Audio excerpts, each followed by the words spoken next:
Hey, Flo here. Almost in time for the sunrise. I missed it by a few minutes, but it's happening right now. So, kind of made it. But anyway, I'm going to head up this thing right over here. Cinder pit. And do some reading up there. Hopefully I got everything set up. I was kind of in panic mode, flight mode, to try to get out the door before sunrise. I didn't quite make it, but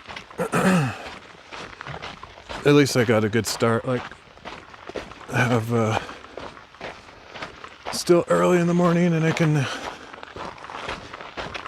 get some stuff in before my mom gets here this afternoon or something.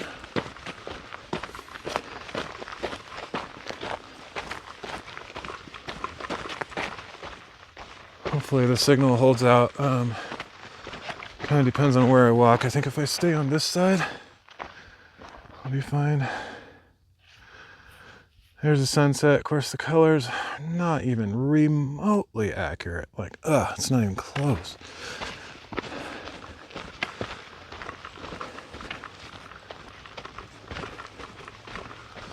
Not even close. All right, so I need to stay on this side of the hill if I want to keep the signal going, I think. Oh man, that looks amazing. In real life, it looks like poop. Absolute trash on the stream. Let's see.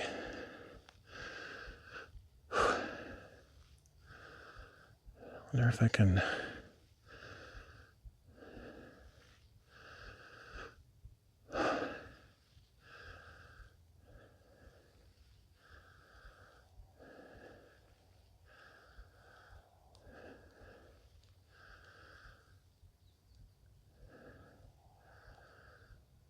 Nope. Really not much I can do to fix that. I wonder if I zoom in it'll make any difference.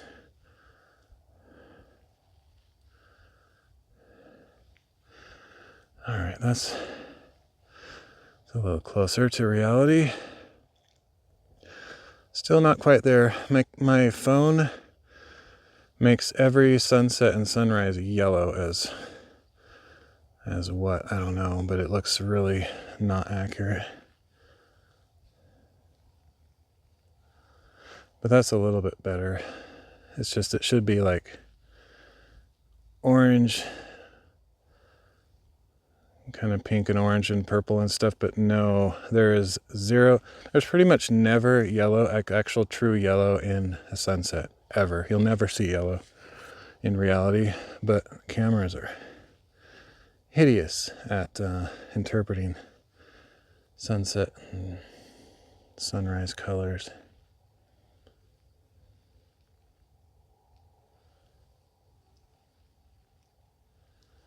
What is happening?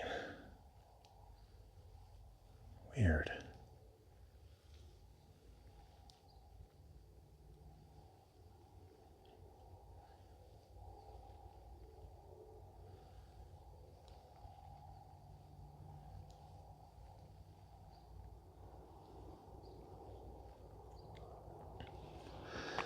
Okay, is it back to auto? Okay. Well, I didn't get to really show the true colors of how amazing it looked. It's really colorful today because of the, I should try to get a picture of it with my normal camera.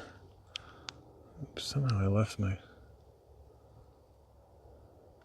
camera on, that's not good. Of course the battery's exhausted because it was left on.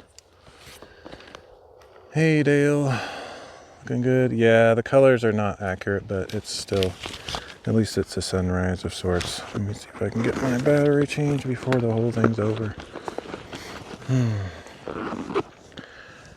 It's particularly colorful because there's a wildfire going on right now somewhere. I don't know where, but somewhere that has some effect in my area.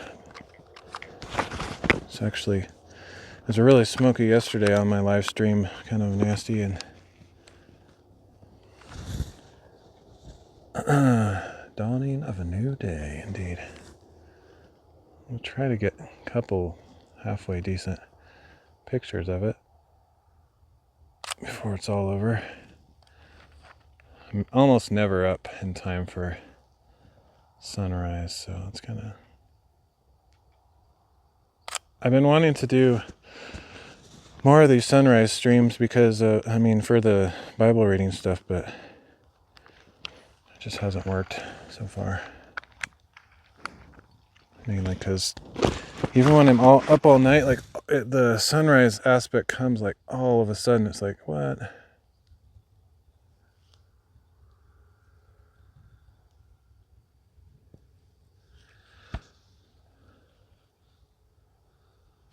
What is that rocky soil composed of? It is lava rock. Not a volcano. Not Australian sand, I reckon. No, I don't know what that stuff is. I actually have not opened Gives a Minute's package yet because I wanted to do it with him on stream. We kind of talked about doing that, and I just haven't got my microscope set up yet since I switched operating systems. But yeah, this is literally lava rock, like red lava rock that I don't know if you've seen it or kind of generally know what it's like, but here it's like very, very common. So they'll use it on like highways in the snow to give traction and stuff, and so it's very like common here. I think that's kind of one of the main reasons they have these cinder pits or quarries. Nothing like that. Okay, cool. Yeah, I didn't really know like how common it is in the world in general, but if you're in a place with volcanoes, it's kind of like the default gravel that they use for a lot of different things. We have regular river rock gravel and all that same stuff that maybe other places are more familiar with, but yeah, in this area, like a lot of the roads in the forest are actually, they use this red lava rock as the actual surface, like a gravel road, and it's just red like this. Dude, thanks for the subscription, man. That's very kind of you. Alright, so I'm not going to be able to get that amazing color in the background for the Bible reading, because by the time I get up here, it'll all be over, but I am going to do a Bible reading up here. Guess I'll try to cut through here to keep the signal going.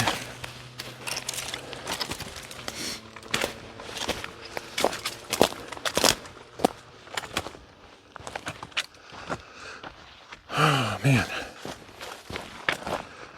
This is a little bit precarious, as I like to say, but try to be careful. Normally I'd be walking back there in the bushes, but there's a nice path back there. Well, not path, but just a clearing to get where I want to go, but there's a chance that might kill the stream, so gotta go this way. Dang, that looks amazing in real. Oh man, it looks really stupid on the stream. Just let me tell you, colors are terrible on my phone camera. It's awful. It's the worst I've ever seen. But maybe I'll take these pictures, and then maybe on another stream later I can show what it really looked like. The fact that you're a man of God is important, mostly to you, but others as well. I am as well. I'm in my own way. God, sorry for that. Oh, I didn't even notice Gad. Yes, I am from the tribe of Gad. I am an Israelite indeed. No. But yeah, I didn't even notice that you misspelled it. Okay. No, I'm more of the Naphtalian, however you say that. Okay, let me see if I can get through this nasty little part here where it's crazy steep, and of course I got this thing right in front of me in my way. Just need to get up here without sliding down the hill. Actually, I can probably use that as a handle. I was complaining about it, but it might actually help me. Yeah, it's a nice little handle I can grab on. Oh, cool. There's probably a chipmunk that has a home right in there. It's very cool. Imagine that. It's got like that tower, 2 towers. They're the one in Lord of the Rings where they have that super long top on it. It reminds me of that. Hey sheesh, how's it going? Okay, almost up to this part. This is crazy steep. Like if I didn't have this thing to hold on to, I'd probably be sliding down the hill. Hello, the mountain goat. Yeah, pretty much. Ugh. Oh man, that's steep.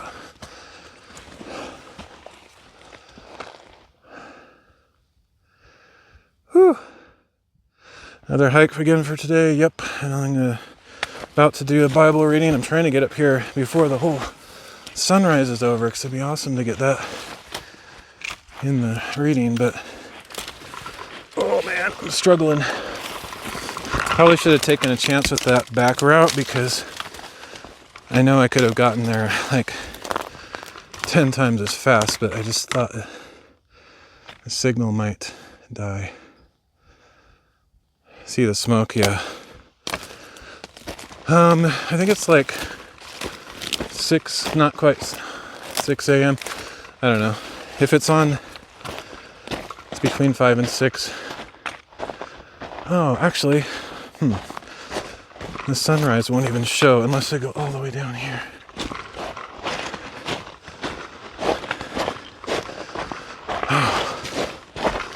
So all the way down here it is.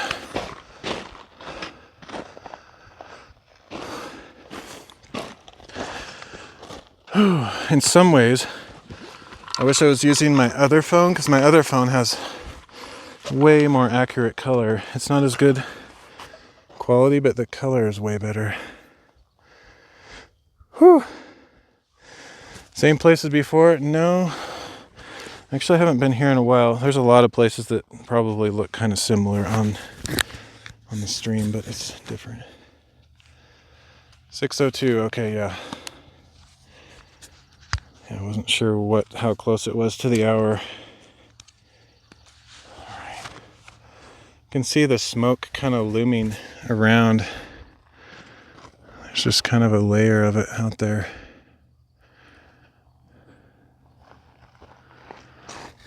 Alright, I'll try to get set up as quickly as I can.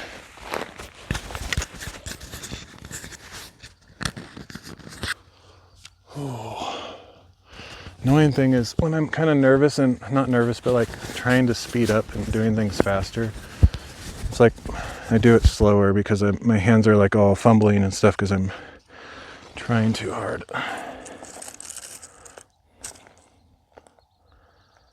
So we'll just leave it there until I get ready.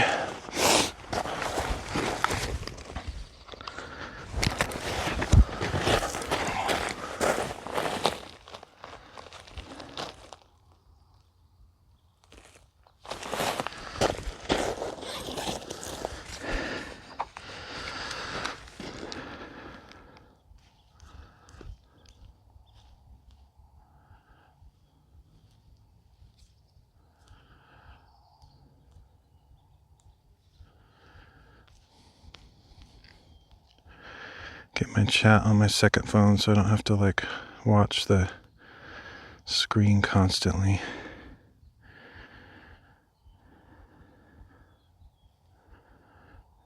Okay, here we go. So far I don't see any mosquitoes up here, so that's nice. Hope it stays that way. That would be awesome. Hey, Void Pulse. How's it going? Just enjoying the sunrise. I'm about to get ready to do a Bible reading, so that's kind of what I've been doing lately on the stream. I also do crafts, just hikes in general. But lately I've been doing. Last year I tried reading through the Bible and then I got distracted, so I'm trying to pick up again this year. All right. That should be sturdy enough. Oh, thanks for the follow. How's my day? It's good. I'm up from yesterday. I kind of pulled an all-nighter, which is actually very common for me. I do that a lot. I'm not a morning person, so if I want to do anything like this in the morning, I pretty much have to stay up all night to be up for it. And this is kind of my last hurrah, my last normal time to stream because my mom is visiting and I don't normally live stream when I'm hanging out with people in real life. So, and I don't want to like lose too much progress on my Bible reading thing, so I'm trying to get a little bit ahead. That's what I've been doing this last couple days. I've read more than one reading just to stay ahead of the schedule.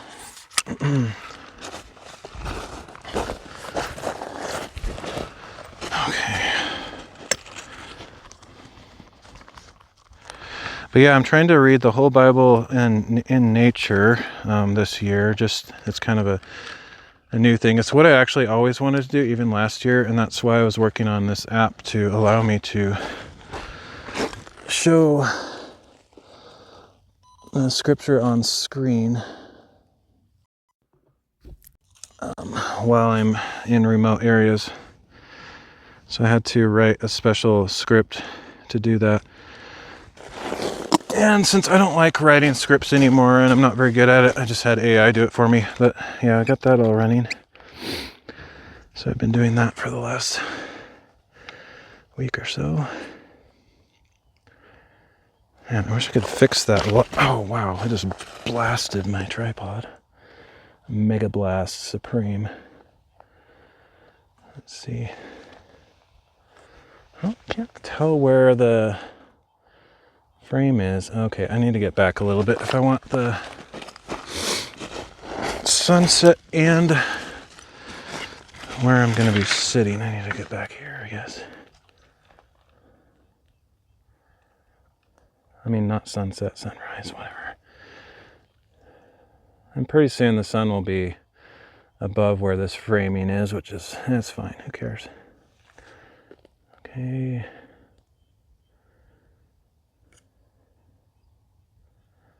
Overlays, Bible. Yeah, the camera's shaking because I'm moving it around. Had to take it off of my gimbal, which is over here, and put it on the fixed tripod over there.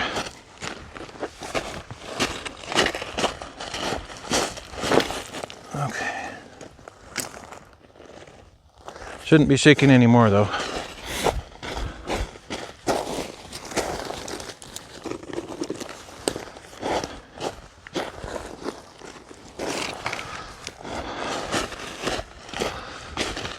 Get rid of some of this clutter so it doesn't look so bad.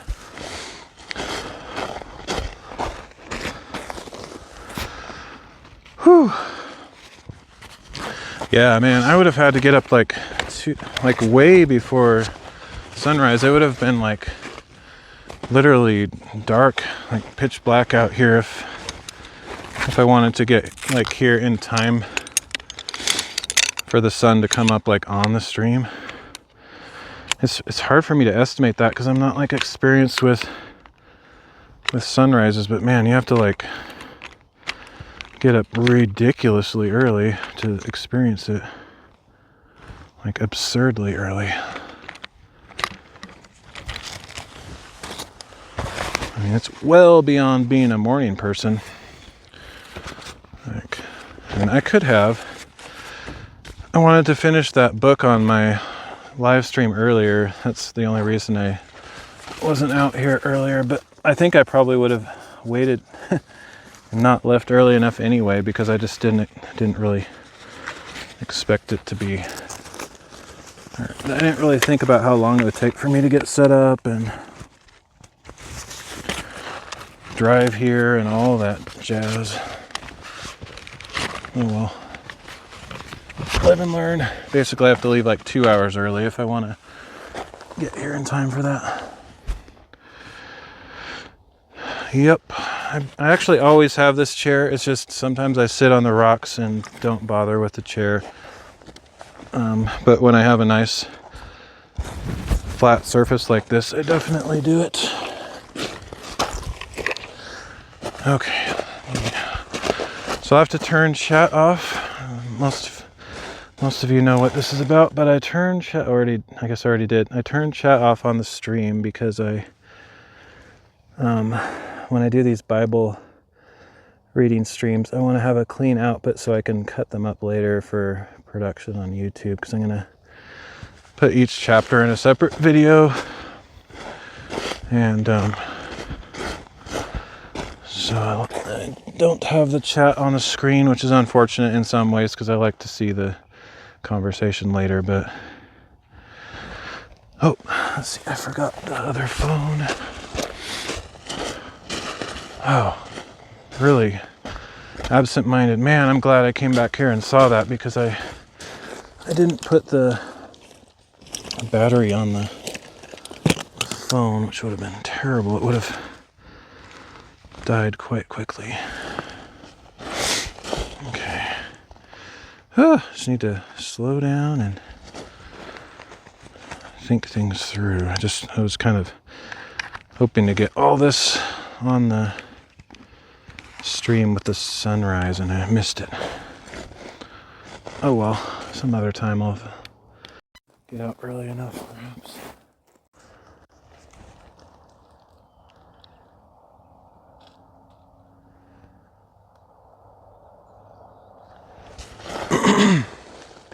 Okay, got that. I don't even know what I'm reading today.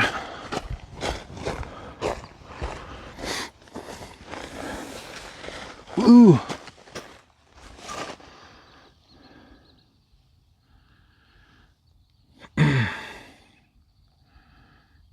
See. I can't remember what I read last time. I think I better look it up because I don't remember for sure. Be nice if I still had the DLive app on here. I probably don't. Actually, I do, but what would be even more useful right now is the Rumble app, which I have that too, but it's not logged in. So annoying. Oh wait, yeah it is. Sweet.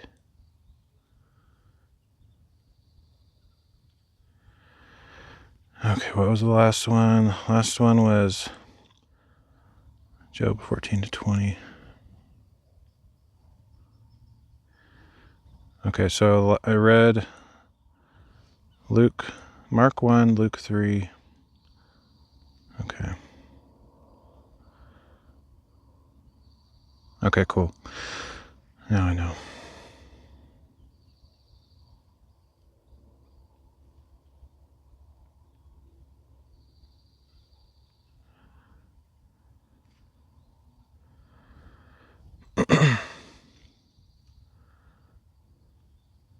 Wonder if that'll work. Doubt it. What?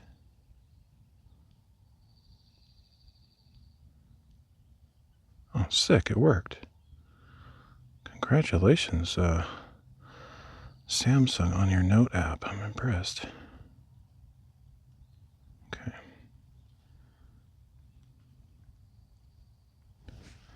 Oh, we do have mosquitoes here. Oh, man. Okay, I better... Hey, Blink. Blink over on Soulbound. I guess what I can do is like kind of dictate the chat when I remember, because then even though it's not on the screen, we'll know who was talking later. Okay, so I'm going to spray down because we got some mosquito action. It looked like I was going to evade their presence today, but apparently not. They were just delayed.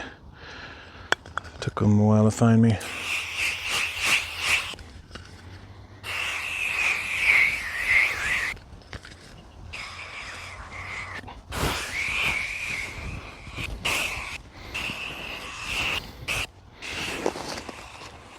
Okay, that should do.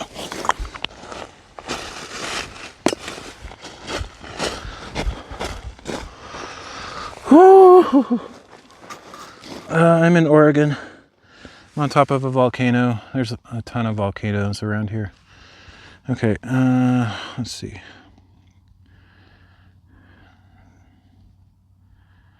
Took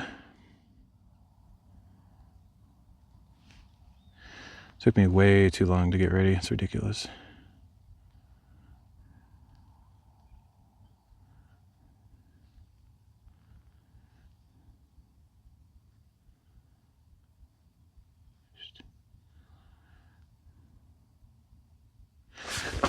Okay, I'm going to test everything. Make sure it's working. All right, that's what I want to see.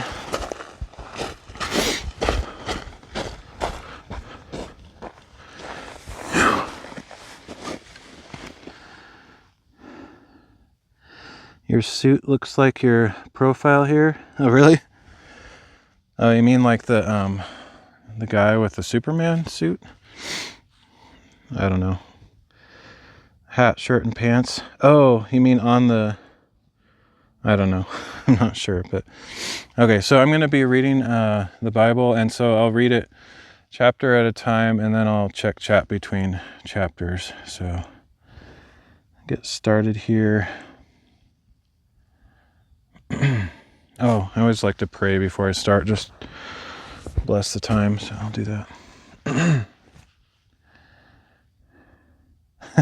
I'll have to check it out later. I'm not sure what you mean. Do you mean like the guy in the avatar for the website or something? I don't know. I'm not sure, but anyway.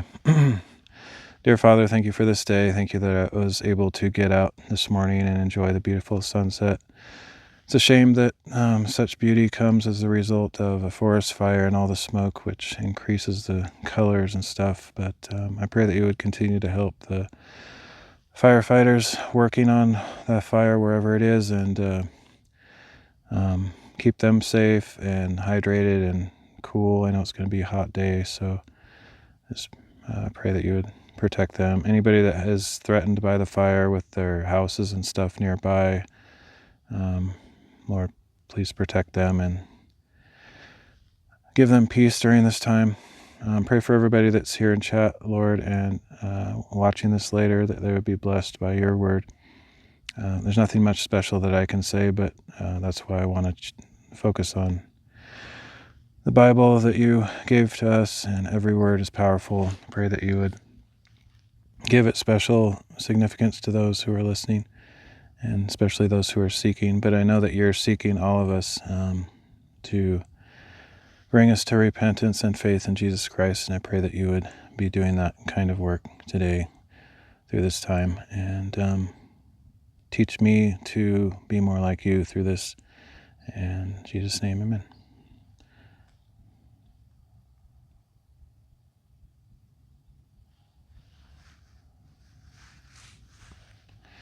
Oh, the colors. Okay, yeah, I'll have to check that out later. All right. Actually, I'm going to get a drink because I was like huffing and puffing, like going 7 million miles an hour faster than normal. So get a drink. And you guys can, if you want to chat amongst yourselves. I mean, I don't really expect that to happen on my channel, but while I'm not watching chat, you can chat with each other or something if you want to. I like it when there's community, like people know each other and talk amongst each other. I've actually felt that kind of lacking lately, except on a couple channels where old friends gather. So be cool to have that happen more in the future, just where you see people in chat talking to each other, not just trying to get the attention of the streamer and stuff, because it's cool to see community in chat and stuff. All right.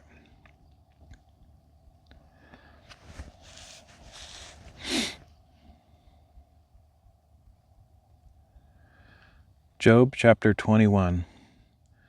Then Job answered, "Listen carefully to my words. Let this be your consolation to me. Bear with me while I speak, then after I have spoken, you may go on mocking. Is my complaint against a man? Then why should I not be impatient? Look at me and be appalled. Put your hand over your mouth. When I remember, terror takes hold, and my body trembles in horror. Why do the wicked live on, growing old and increasing in power? Their descendants are established around them, and their offspring before their eyes. Their homes are safe from fear. No rod of punishment from God is upon them. Their bulls breed without fail. Their cows bear calves and do not miscarry. They send forth their little ones like a flock.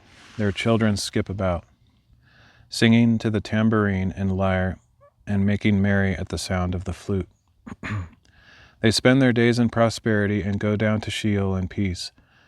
Yet they say to God, "Leave us alone, for we have no desire to know your ways. Who is the Almighty that we should serve him? And what would we gain if we pray to him?" Still, their prosperity is not in their own hands, so I stay far from the counsel of the wicked. How often is the lamp of the wicked put out? Does disaster come upon them? Does God in his anger apportion destruction? Are they like straw before the wind, like chaff swept away by a storm? It is said that God lays up one's punishment for his children. Let God repay the man himself, so he will know it. Let his eyes see his own destruction. Let him drink for himself the wrath of the Almighty. For what does he care about his household after him when the number of his months has run out? Can anyone teach knowledge to God, since he judges those on high? One man dies full of vigor, completely secure and at ease. His body is well nourished, and his bones are rich with marrow. Yet another man dies in the bitterness of his soul, having never tasted prosperity. But together they lie down in the dust, and worms cover them both. Behold, I know your thoughts full well, the schemes by which you would wrong me. For you say, "Where now is the nobleman's house, and where are the tents in which the wicked dwell?" Have you never asked those who travel the roads? Do you not accept their reports? Indeed, the evil man is spared from the day of calamity, delivered from the day of wrath. Who denounces his behavior to his face? Who repays him for what he has done? He is carried to the grave, and watch is kept over his tomb. The clods of the valley are sweet to him. Everyone follows behind him, and those before him are without number. So how can you comfort me with empty words? For your answers remain full of falsehood.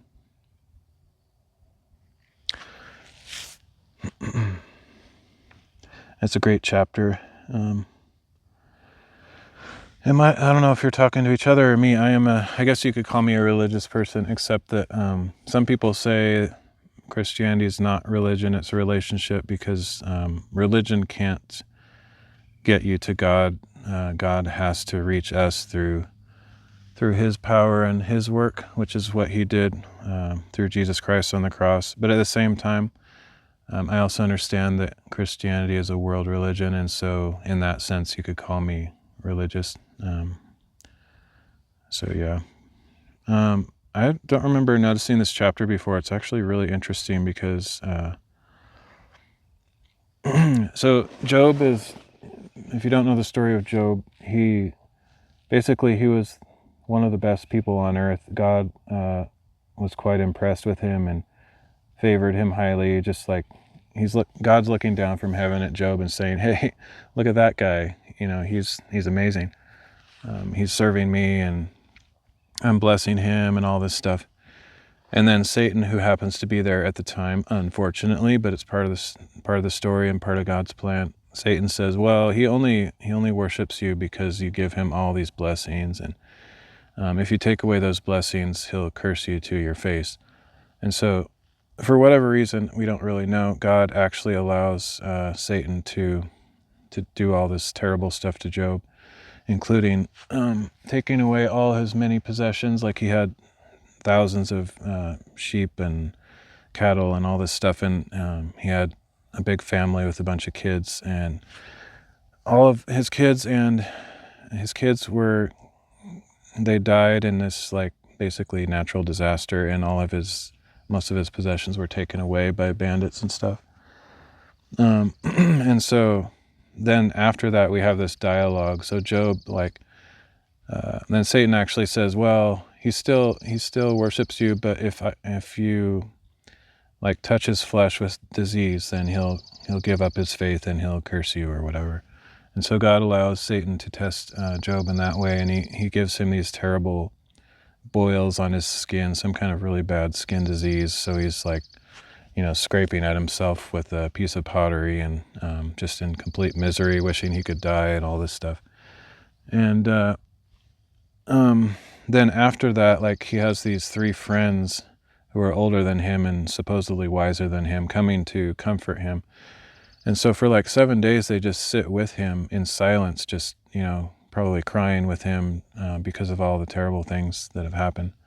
But then after those 7 days of silence and true comfort, they start like harassing him, just telling him, the only reason that all this stuff happened to you is because you did something absolutely terrible, and you're just not confessing your sin and all this stuff. But we actually already know that's false, because we have the backstory of hearing God in heaven, telling how good Job is and everything. And that Satan was allowed to, inflict him, but Job didn't deserve any of this stuff. So we already know the things that the friends of Job are saying is all false. But I actually found it pretty interesting in this chapter. Job is like taking on the basically it's kind of funny. I mentioned this last year when I read Job. It seems like the friends don't really pay that close attention to what Job is saying. They just have something already in mind that they want to say. It's kind of like that happens a lot these days. I don't know if you've noticed, but people don't pay as much attention to what you're saying to them. They're not really listening. And it takes kind of an old soul style of conversation to get over that, because we've so been ingrained with social media and cell phones and other similar things that we just want to say something. We want to be heard. We want to make somebody laugh. We want to win arguments and all this stuff. So we're like really quick to say a bunch of stuff, and then we don't even wait for the response sometimes. And we just want to be heard and all this stuff. And I think that's something that I would encourage us to try to reverse, to be better listeners in general, and to actually not have something prepared that we're about to say to someone already, but actually be empty. Just empty yourself, empty your mouth. Don't let your tongue be full of something. Wait to see what the person's going to say, and then pause for a moment and think about it. And then, come up with a response after that. Or maybe just don't have a response, just listen, Listening is a really valuable thing to do when you're in a conversation, especially somebody that's going through suffering and difficulties. Trying to be the guy that always has the answer is basically, it's kind of an insult to injury, because we don't have answers all the time, and it's better just to listen. So anyway, I like this chapter because Job basically challenges what these guys are saying. The guys are saying very generic stuff, like God, rewards you if you're righteous. All you have to do is repent, and those who are evil, he's going to punish, severely and all this stuff. But Job is actually challenging that by saying, really, have you ever looked around? Have you actually asked a traveler? Maybe you're just sheltered and you don't know what real life is like. Have you ever talked to a traveler and asked them if they've seen wealthy people who are evil and don't get what they deserve, you know? And in reality, we know this in our modern times, but like people do not always get what they deserve. Like you look at the super ultra rich people who are super corrupt, like politicians, owners of big tech companies like, you know, Elon Musk and the Amazon dude, Jeff Bezos and Bill Gates, you know, all these guys. You really think they get payment if they do something wrong? Not always. Often they get away with it. And if they ever get caught, they can like just buy out the judges and buy out the attorneys and just have better defense. And so justice is not always served. In fact, often it's not. And I like that Job actually basically says that here, because people back in his time used to think very narrow-minded that like God blesses the righteous and curses the evil people, and it's just that simple. So if something bad's happening to you, it means that you did something wrong. Is basically what they used to think. But Job is like, okay, that's an idea that you say, and it sounds good, but have you actually ever looked around in the world? Like that guy over there, he's rich and he's completely corrupt. What about him? This guy, he's completely poor and he's like has a terrible life, but he's like super righteous and friendly and kind, and like, you know, it's not so simple like that. And so I really like that Job in this chapter like brings light to that reality, instead of just, because he could just be like a yes man. He could be like, oh yeah, okay, you're right. Somewhere along the way I must have done this terrible thing, and I'm just getting payment for my sin. And then he's like convinced to condemn himself, but that's not true, and he knew it. Like, you know it when you've done something wrong. Like you know when you're guilty, but if you're not guilty, you also know it. So Job knew that he had not done anything sinful to deserve this, and so yeah. Anyway, I like this chapter just because it basically tells it how it is. It's not a very fun reality, but like sometimes evil people get away with it, and they get all the way to their grave happy and full of joy, not empty at all. They have everything they could possibly want, and the only time they're actually going to face justice is in the next life, when they have to face God. And then even their children are, well taken care of because they're rich and all this stuff. But anyway, so it's not so simple an equation like some make it out to be. Anyway, I didn't intend to say all that, but it kind of stuck out to me on that one, because I was like, I don't actually remember that. I probably read that same, I know I read that same chapter last year, and maybe I noticed the same thing, and it's like in my replay, but my memory is so bad that I can read the same thing like 10 times and even get the same thing out of it and think, oh, I've never thought that before, but like I've thought of it like a million times. But anyway. All right, so let's go on to the next chapter.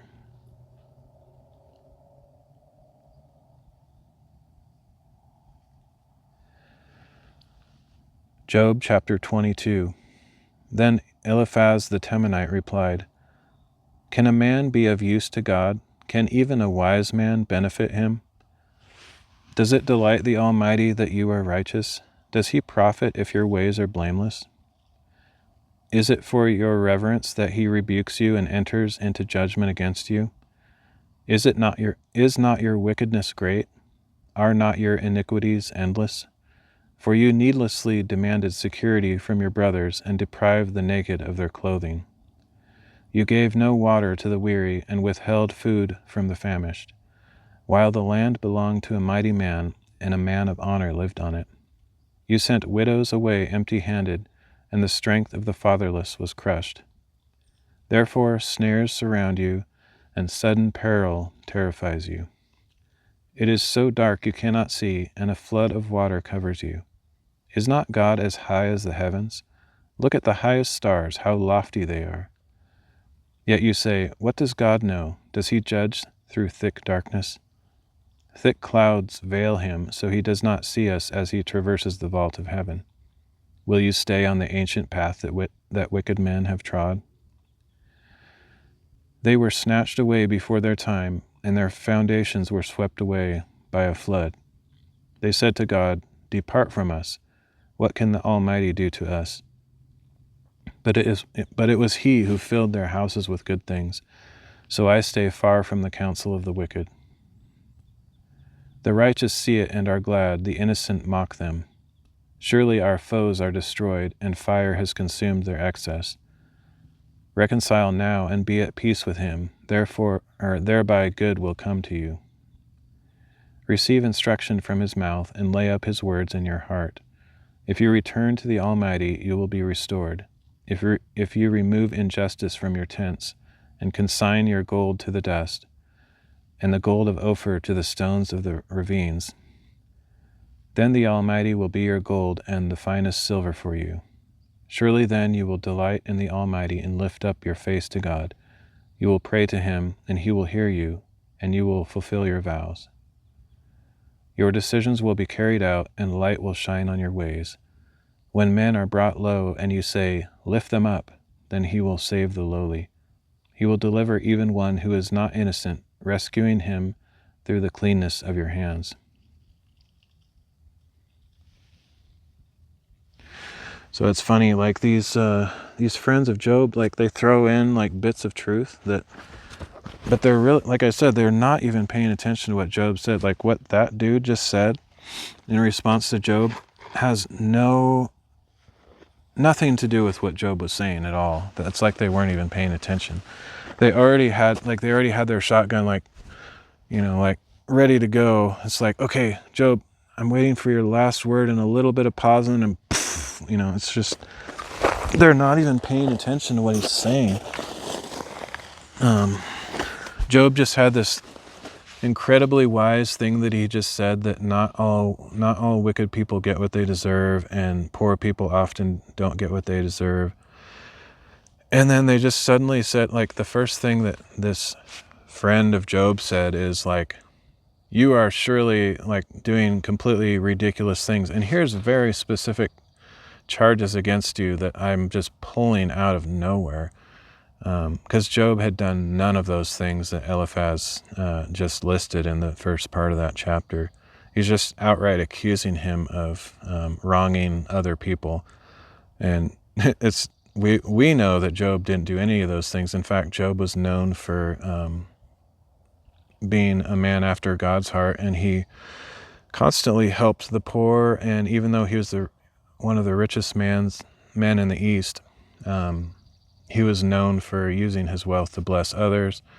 He was constantly praying for his children that they don't fall away from God and all this stuff. And so they were completely building up this case of false charges against Job based on no information. It's just completely nuts.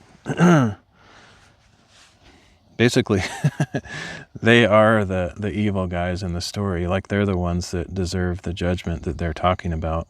And they probably, it's a fair chance that they themselves have sin in their lives, and yet they're accusing Job of sin when Job is actually blameless in this case. That's often how it is. That's why Scripture warns us to not judge others, because oftentimes we are doing the very things that we are judging others for. So, yeah.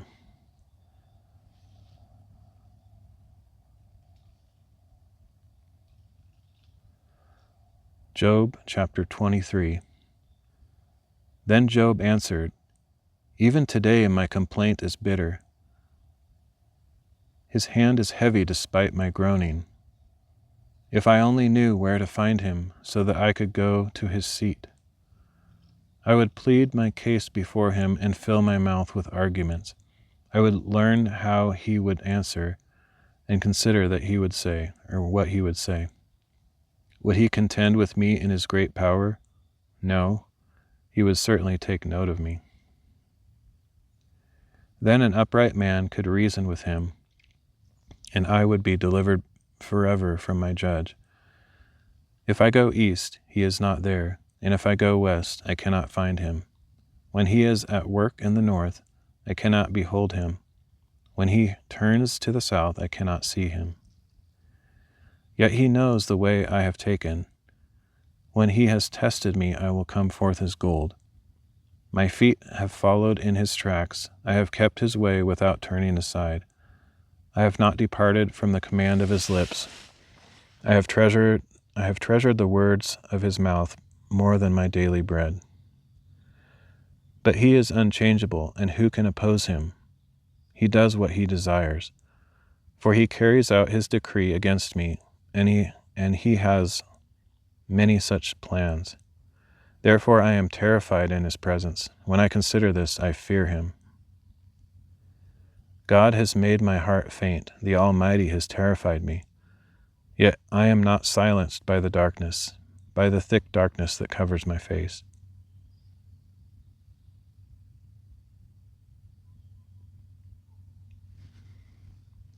All right, that's it for Job on this reading.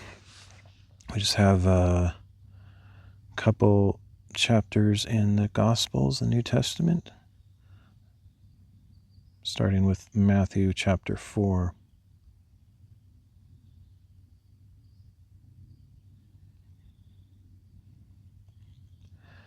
Matthew chapter 4. Then Jesus was led by the Spirit into the wilderness to be tempted by the devil. After fasting 40 days and 40 nights, he was hungry. The tempter came to him and said, "If you are the Son of God, tell these stones to become bread." But Jesus answered, "It is written, man shall not live on bread alone, but on every word that comes from the mouth of God." Then the devil took him to the holy city and set him on the pinnacle of the temple. "If you are the Son of God," he said, "throw yourself down, for it is written, he will command his angels concerning you, and they will lift you up in their hands, so that you will not strike your foot against a stone." Jesus replied, "It is also written, do not put the Lord your God to the test." Again the devil took him to a very high mountain and showed him all the kingdoms of the world and their glory. "All this I will give you," he said, "if you fall down and worship me." "Away from me, Satan," Jesus declared, "for it is written, worship the Lord your God and serve him only." Then the devil left him, and angels came and ministered to him. When Jesus heard that John had been in prison, he withdrew to Galilee.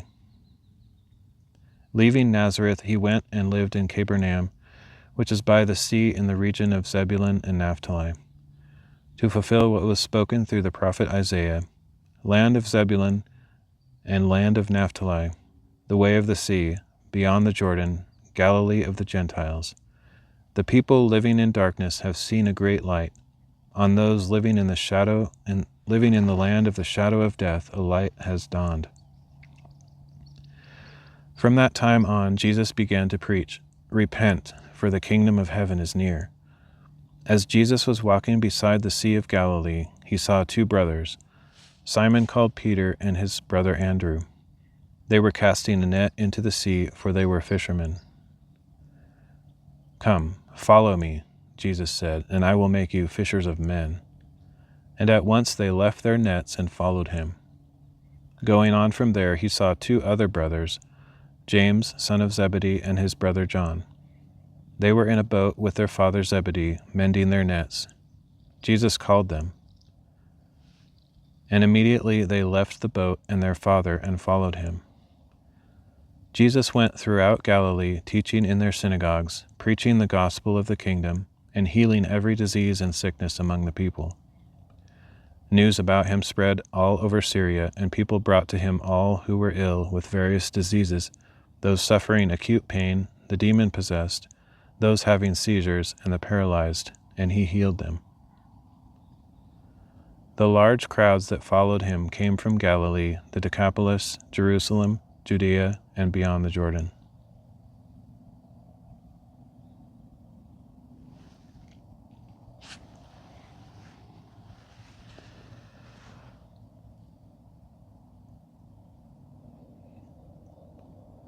Luke chapter 4.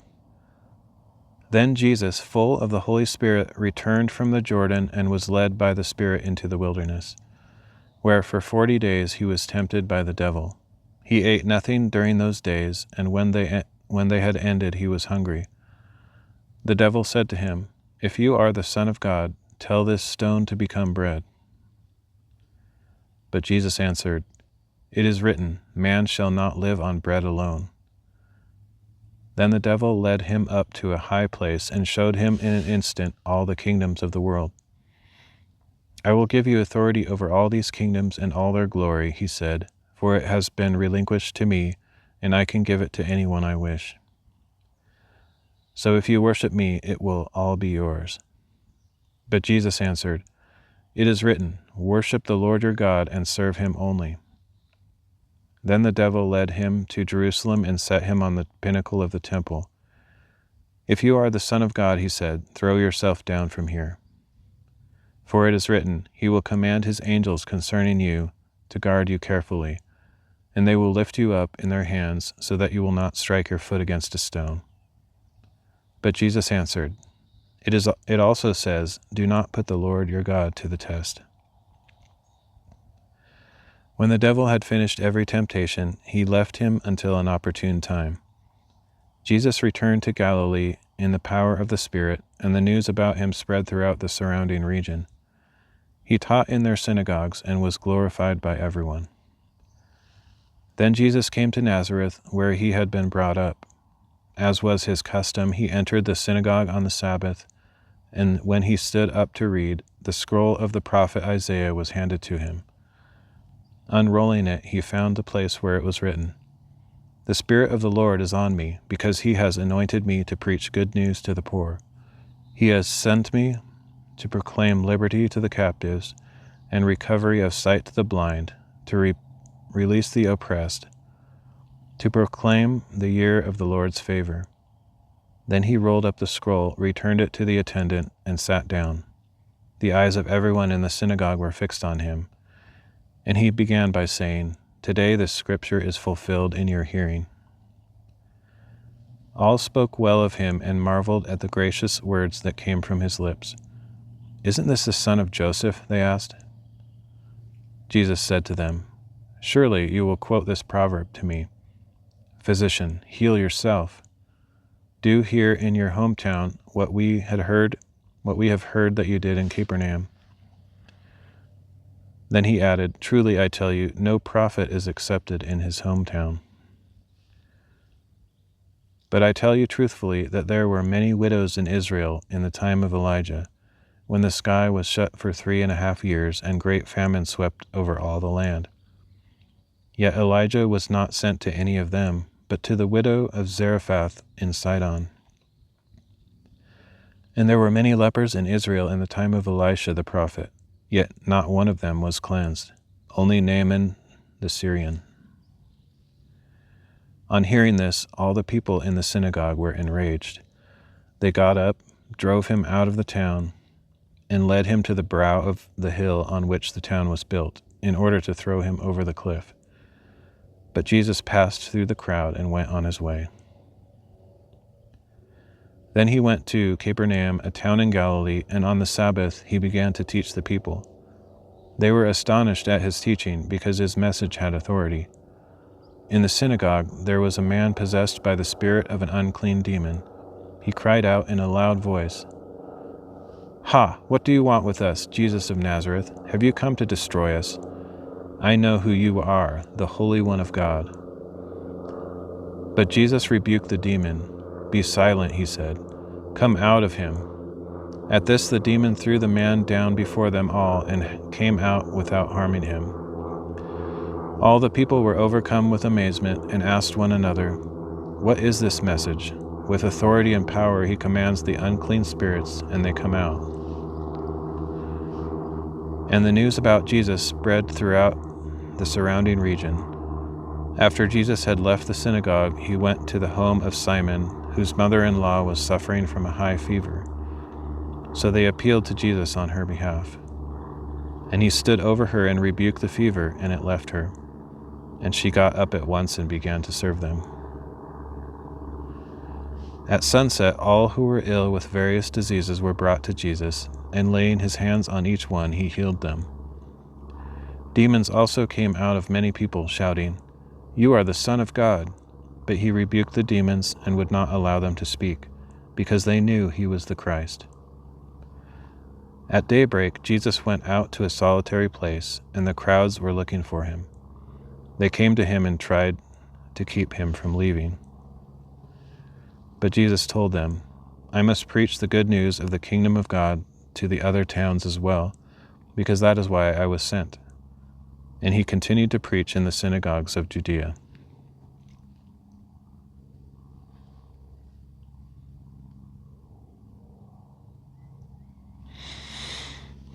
All right, that's it for that reading. Now I have to decide if I'm going to do another one here, or I was sort of thinking of going to a different place.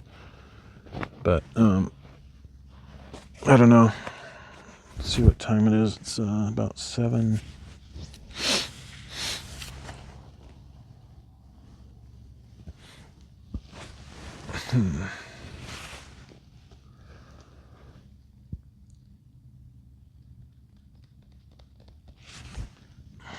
Let me see how far away that other place I was thinking about is.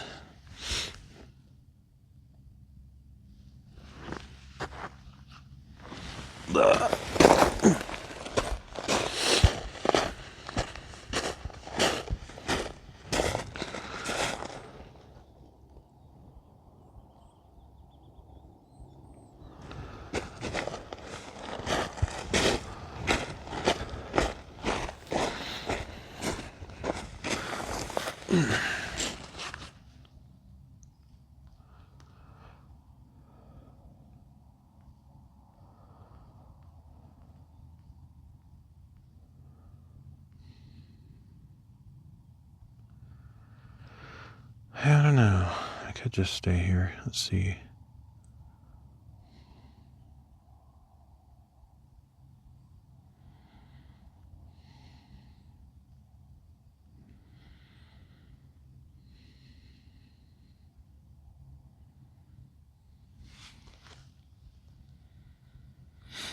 Probably makes sense just to stay here and save gas. And maybe just do one more reading while I'm up here or something like that. Let's see. Boop-a-doop-a-doo. I might change the camera angle just to mix it up.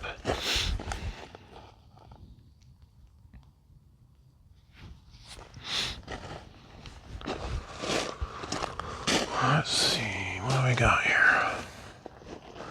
Now that the sun's kind of up, it's not as interesting over there. It's just like a bunch of smoky stuff.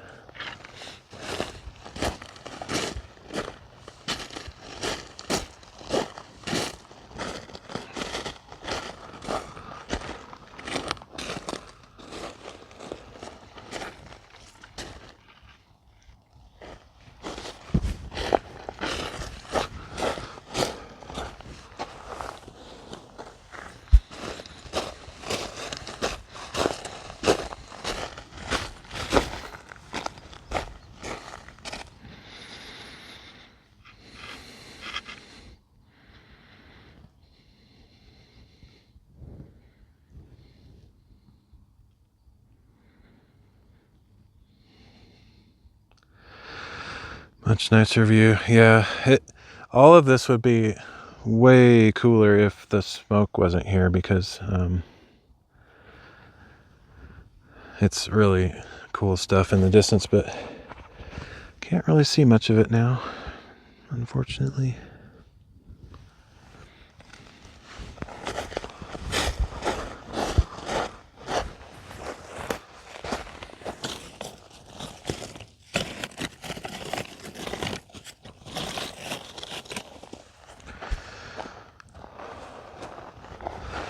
Guess I'll get a few pictures while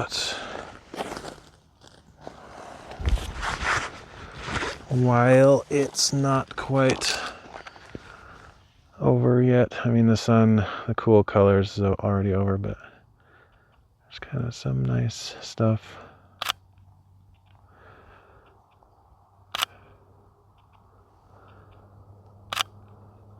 I don't know, there's sometimes when you can see like several layers that are separated each by smoke or haze or something, it can look pretty cool, because then I don't know, it's like, I don't know how to describe it, but like when you can see layers and there's like smoke in between, it almost looks like a painting, kind of like a Bob Ross painting. Be in the moment, embrace what is. Alright. I'm actually kind of anxious. I wish I could just get the whole Bible read. I mean, I don't want to rush it or anything. I'm kind of anxious to do like the splitting each chapter into a video and uploading them. Just to be cool to have a playlist of the entire Bible with different scenes. In a way, I don't know, a part of me wonders if I should like record it on, like have two cameras over there and record it in super high quality so I can upload it like perfect looking. But I don't know, I kind of like the live stream method too. Cute little tree by you. That guy there, yeah.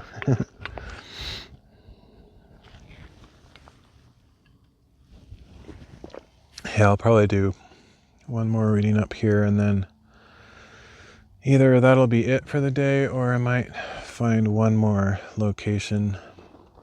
I could actually, once the sun is up, I could just like sit down there in the rocks. That would be kind of something different. Just like being surrounded by all those red rocks could look kind of interesting, I suppose. I mean, that's kind of what is up here, but these aren't quite as red. There's like some right down there that are like super red. But there's also a lot of trash down there, because in all these quarries, cinder pits or whatever, people tend to come up and bring their guns and use like the gravel as a backdrop for target practice. So they like bring up a bunch of old kind of junk to set up and shoot their guns at. So it's a little bit trashy down there. But those pines seem like the volcanic soil. Yeah, they seem to like, I mean, I read that wrong, but I don't know if they necessarily like it. They're just very, very rugged, because this is kind of a dry climate. Like a lot of trees wouldn't do well here, but pines seem to do okay.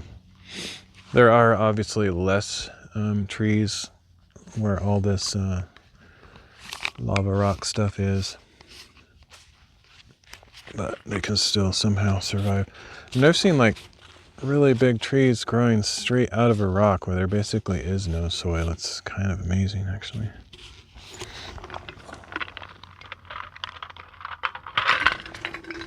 Okay.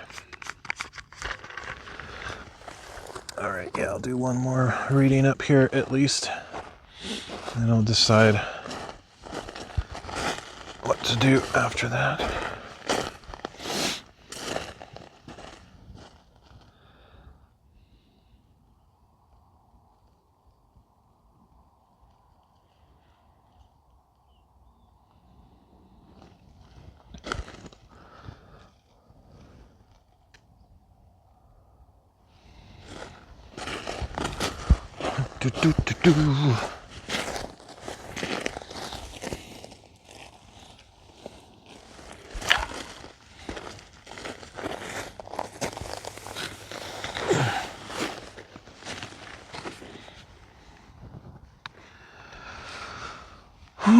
Okay, let's see what we got next. I think it's more of Job and a couple more gospel things. It's kind of just the same thing we've been doing.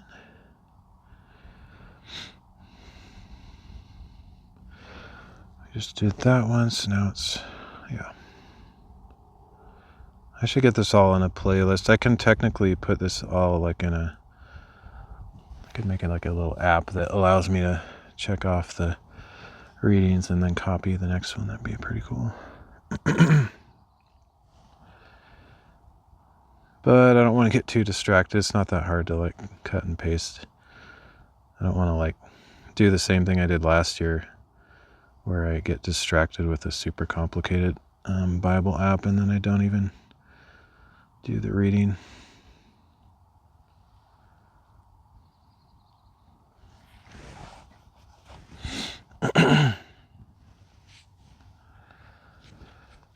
Okay.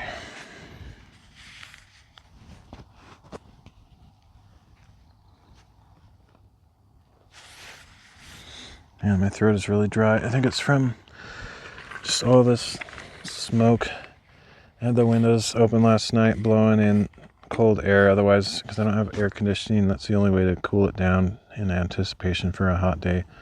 It's supposed to be pretty hot today, I think. Like maybe in the 90s or something. And if I don't cool it off at night, it is unbearable inside. Later in the afternoon, it's just completely awful. So unfortunately, that meant I blew a bunch of smoke inside and was breathing that all night.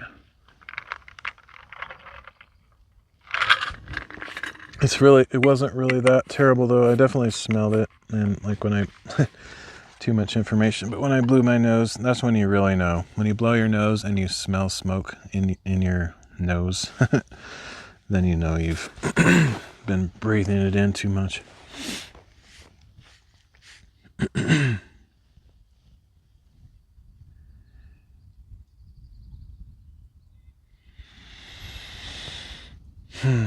Okay, I'll probably do more reading, less commentary, unless I just can't help myself. But normally I want it to be mostly about reading, because I don't really consider myself a pastor or teacher or anything. But there's nothing wrong with, sharing thoughts and stuff. It's just, it's not necessarily what I'm intending to do unless I just can't help it.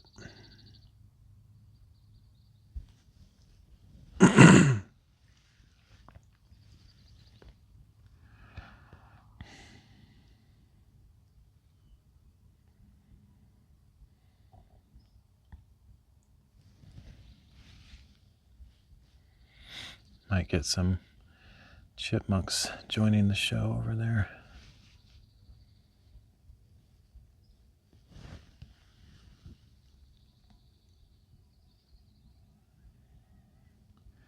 Job chapter 24. Why does the Almighty not reserve times for judgment? Why may those who know him never see his days? Men move boundary stones, they pasture stolen flocks. They drive away the donkey of the fatherless and take the widow's ox in pledge. They push the needy off the road and force all the poor of the land into hiding. Indeed, like wild donkeys in the desert, the poor go to work foraging for food. The wasteland is food for their children. They gather fodder in the fields and glean the vineyards of the wicked. Without clothing, they spend the night naked. They have no covering against the cold. Drenched by mountain rains, they huddle against the rocks for want of shelter. The fatherless infant is snatched from the breast. The nursing child of the poor is seized for a debt. Without clothing, they wander about naked. They carry the sheaves, but still go hungry. They crush olives within their walls. They tread the wine presses, but go thirsty. From the city, men groan, and the souls of the wounded cry out. Yet God charges no one with wrongdoing. Then there are those who rebel against the light, not knowing its ways or staying on its paths. When daylight is gone, the murderer rises to kill the poor and needy. In the night, he is like a thief. The eye of the adulterer watches for twilight, thinking, "No eye will see me," he covers his face. In the dark, they dig through houses. By day, they shut themselves in, never to experience the light. For to them, deep darkness is their morning. Surely they are friends with the terrors of darkness. They are but foam on the surface of the water. Their portion of the land is cursed, so that no one turns toward their vineyards. As drought and heat consume the melting snow, so Sheol steals those who have sinned. The womb forgets them, the worm feeds on them, they are remembered no more. So injustice is like a broken tree. They prey on the barren and childless, and show no kindness to the widow. Yet by his power God drags away the mighty, though rising up they have no assurance of life. He gives them a sense of security, but his eyes are on their ways. They are exalted for a moment, then they are gone. They are brought low and gathered up like all others. They are cut off like heads of grain. If this is not so, then who can prove me a liar and reduce my words to nothing?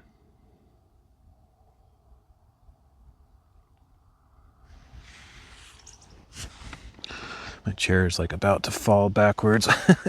I need to like get some bigger rocks to stick under the back supports of this thing, because they tend to want to dig into the gravel, and then I can't keep it from tipping.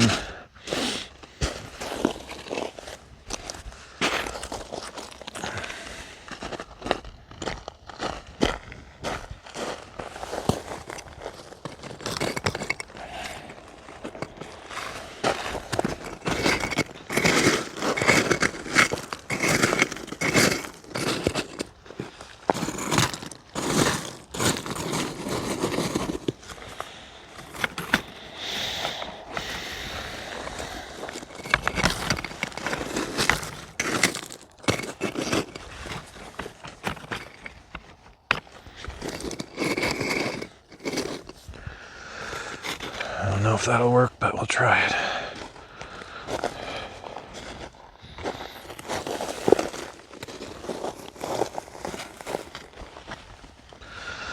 Oh, sweet. It's completely awesome. As long as it stays that way.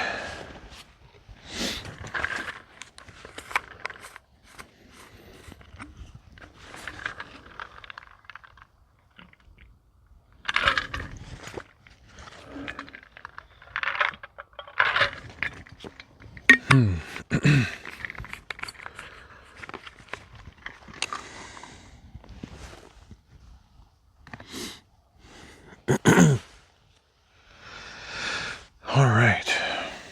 Whoa. The next chapter is really short. Interesting.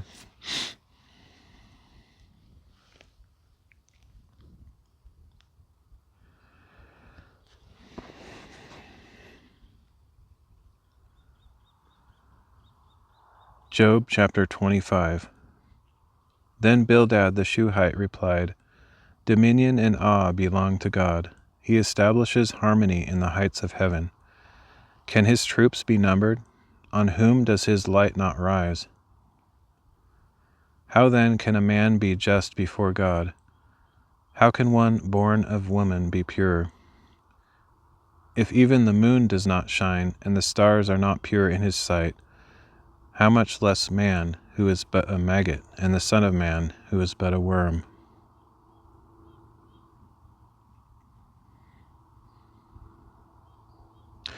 Well, I'll give Bildad the Shuhite 1 point for credit, because he actually seemed to listen to what Job said for once. Not that I, think he has the right answer, but he said, "On whom does his light not rise?" And Job had just talked about that stuff about the light and stuff. So he actually took into mind what he heard from Job, at least a little bit. And then he went off on his own tangent, like these guys seem to like to do.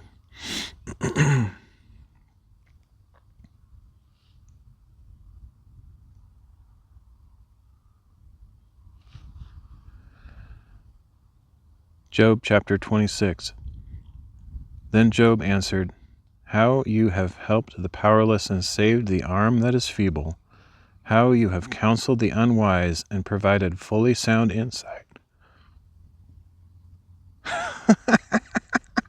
Okay, I gotta start over. I forgot. There's that's probably one of the most sarcastic verses in the Bible. That's awesome. Job is just like, Oh, look at how helpful you are. You've helped so many people with your wise words. That's awesome. I forgot that he got sarcastic in this. All right, let's start over.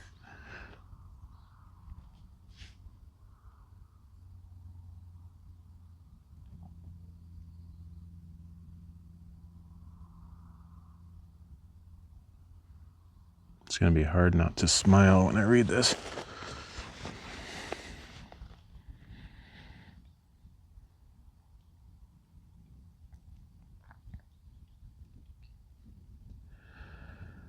Job chapter 26. Then Job answered, "How you have helped the powerless and saved the arm that is feeble. How you have counseled the unwise and provided fully sound insight. To whom have you uttered these words, and whose spirit spoke through you? The dead tremble, those beneath the waters and those who dwell in them. Sheol is naked before God, and Abaddon has no covering. He stretches out the north over empty space. He hangs the earth upon nothing. He wraps up the waters in his clouds, yet the clouds do not burst under their own weight. He covers the face of the whole moon, spreading over it his cloud. He has inscribed a horizon on the face of the waters at the boundary between light and darkness. The foundations of heaven quake, astounded at his rebuke. By his power he stirred the sea. By his understanding he shattered Rahab. By his breath the skies were cleared. His hand pierced the fleeing serpent. Indeed, these are but the fringes of his ways. How faint is the whisper we hear of him. Who then can understand the thunder of his power?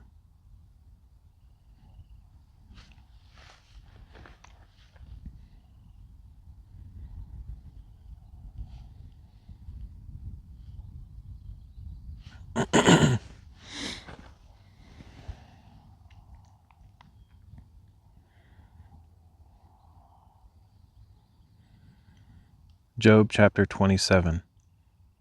Job continued his discourse. As surely as God lives, who has deprived me of justice, the Almighty, who has embittered my soul, as long as breath is still within me, and the breath of God remains in my nostrils, my lips will not speak wickedness, and my tongue will not utter deceit. I will never say that you are right. I will maintain my integrity until I die. I will cling to my righteousness and never let go. As long as I live, my conscience will not accuse me. May my enemy be like the wicked, and my opponent like the unjust. For what is the hope of the godless when he is cut off, when God takes away his life? Will God hear his cry when distress comes upon him? Will he delight in the Almighty? Will he call upon God at all times? I will instruct you in the power of God. I will not conceal the ways of the Almighty. Surely all of you have seen it for yourselves. Why then do you keep up this empty talk? This is the wicked man's portion from God, the heritage the ruthless receive from the Almighty. Though his sons are many, they are destined for the sword, and his offspring will never have enough food. His survivors will be buried by the plague, and their widows will not weep for them. Though he heaps up silver like dust and piles up a wardrobe like clay, what he lays up the righteous will wear, and his silver will be divided by the innocent. The house he built is like a moth's cocoon, like a hut set up by a watchman. He lies down wealthy, but will do so no more. When he opens his eyes, all is gone. Terrors overtake him like a flood. A tempest sweeps him away in the night. The east wind carries him away, and he is gone. It sweeps him out of his place. It hurls itself against him without mercy as he flees headlong from its power. It claps its hands at him and hisses him out of his place.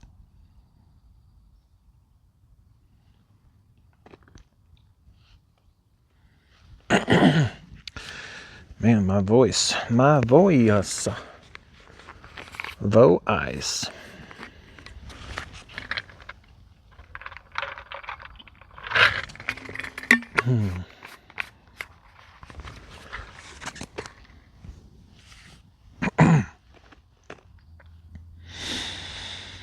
That smoke, that's bad. That is so bad, man. It actually doesn't look as bad that way, but over here is really terrible.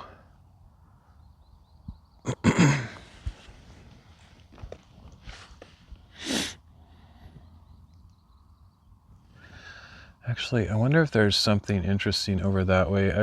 I've hiked over there before, and it's fun and cool to go there, but no. Actually, I do remember. It is cool over there, but I remember that when I did live stream here like quite a while ago, just hiking and walking over there, and I think the signal died when I got over on that side, so pretty sure that was the case. But I think there was kind of a cool area over there that would be fun to live stream, but I mean, I could end this stream and then walk over there and do a speed test and see if it's good. But I know I'm pretty sure there was a kind of an area that killed the stream when I went that direction. Anyway, it'd be worth checking, I guess.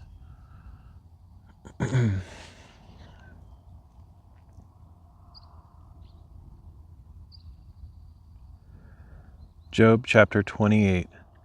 Surely there is a mine for silver and a place where gold is refined. Iron is taken from the earth, and copper is smelted from ore. Man puts an end to the darkness. He probes the farthest recesses for ore in deepest darkness. Far from human habitation, he cuts a shaft in places forgotten by the foot of man. Far from men he dangles and sways. Food may come from the earth, but from below it is transformed as by fire. Its rocks are the source of sapphires, containing flecks of gold. No bird of prey knows that path, no falcon's eye has seen it. Proud beasts have never trodden it, no lion has ever prowled over it. The miner strikes the flint, he overturns mountains at their base. He hews out channels in the rocks, and his eyes spot every treasure. He stops up the sources of the streams to bring what is hidden to light. But where can wisdom be found, and where does understanding dwell? No man can know its value, nor is it found in the land of the living. The ocean depths say, "It is not in me," while the sea declares, "It is not with me." It cannot be bought with gold, nor can its price be weighed out in silver. It cannot be valued in the gold of Ophir, in precious onyx or sapphire. Neither gold nor crystal can compare to it, nor jewels of fine gold be exchanged for it. Coral and quartz are unworthy of mention. The price of wisdom is beyond rubies. Topaz from Cush cannot compare to it, nor can it be valued in pure gold. From where then does wisdom come, and where does understanding dwell? It is hidden from the eyes of every living thing, and concealed from the birds of the air. Abaddon and Death say, "We have heard a rumor about it," but God understands its way, and he knows its place, for he looks to the ends of the earth and sees everything under the heavens. When God fixed the weight of the wind and measured out the waters, when he set a limit for the rain and a path for the thunderbolt, then he looked at wisdom and appraised it. He established it and searched it out. And he said to man, "Behold, the fear of the Lord, that is wisdom, and to turn away from evil is understanding."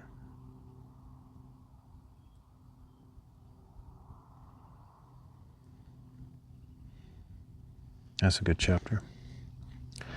Just realizing the beginning of that chapter would be a perfect chapter for like Minecraft enthusiasts. Hey, you want to come over here? Sorry, I don't have food, but look, I have a hand.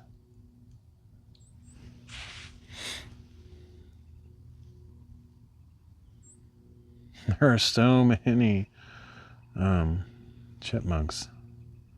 It's cool because they're mostly in pairs, it looks like. So they've all found their mates, except we got this one guy over here that I don't see. He looks alone, or she, whatever.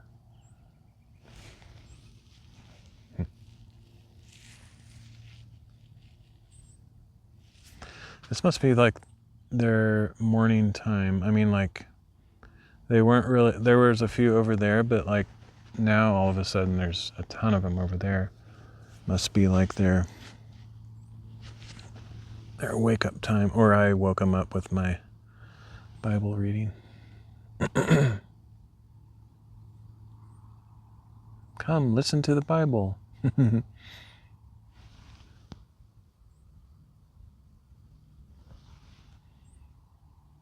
That'd be so awesome. Can you imagine?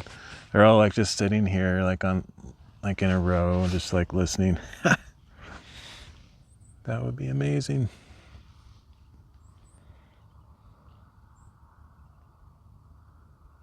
Sometimes I wonder, like, if any animals know who God is consciously. I kind of don't think so, but I don't really know. And I often wonder if they understand, like, beauty and stuff. Like, do they pick places to have their homes because they're beautiful, or just, totally practical and safety and all that stuff? Because some of these guys chose a pretty scenic spot for their home, but you also see, chipmunks down in not so interesting places. So, and then like I see animal tracks on a lot of my hikes, and sometimes I follow them because they reveal a clearing through the bushwhacking that I'm trying to get through. And it makes me wonder, like, what are they seeking? Is it just food? I mentioned this on stream before. Or do they actually appreciate the beauty of nature, and so they like, climb up here and just stand here and look out? Probably not so much, but you never know. The only way to know would be to like plant a bunch of hunting cameras, or whatever you call those, trail cams, just like in places like this. See if you can catch a moment where like a deer is standing up here. Most of the time they're probably going to be chewing on leaves and stuff, but maybe there's a moment when they look up and just like stare out at the distance. That would be cool. I don't know. All right, we got one more chapter in this reading.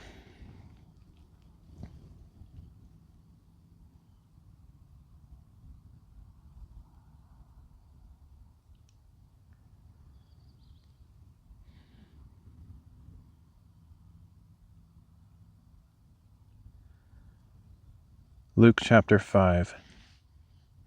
On one occasion, while Jesus was standing by the lake of Gennesaret, with the crowd pressing in on him to hear the word of God, he saw two boats on the edge of the lake. The fishermen had left them and were washing their nets.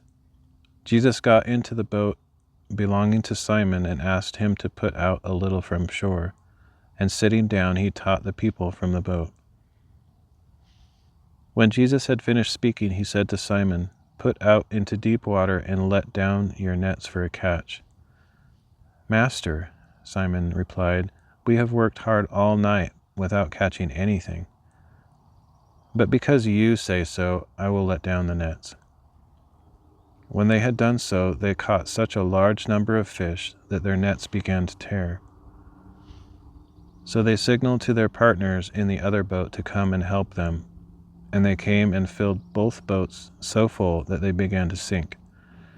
When Simon Peter saw this, he fell at Jesus' knees. "Go away from me, Lord," he said, "for I am a sinful man." For he and his companions were astonished at the catch of fish they had taken.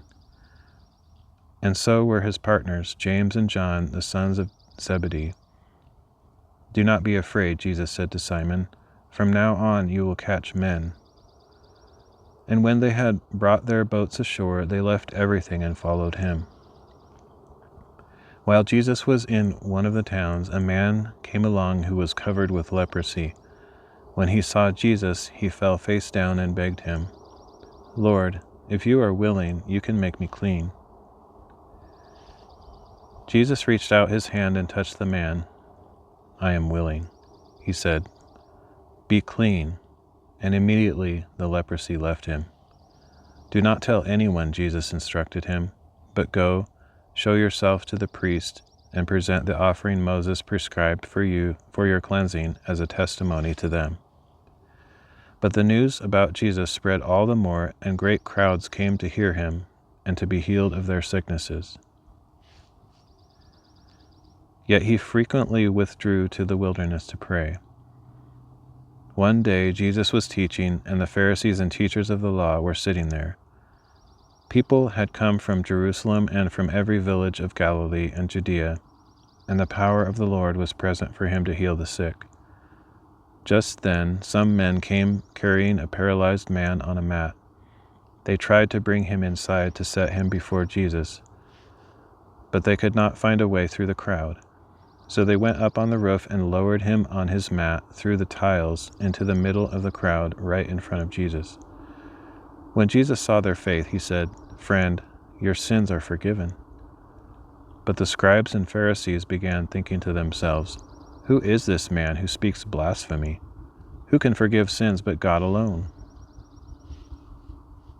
Knowing what they were thinking, Jesus replied, "Why are you thinking these things in your hearts?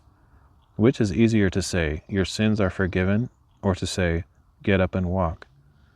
But so that you may know that the Son of Man has authority on the earth to forgive sins," he said to the paralytic, "I tell you, get up, pick up your mat, and go home."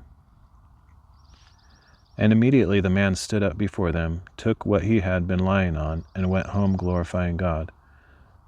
Everyone was taken with amazement and glorified God.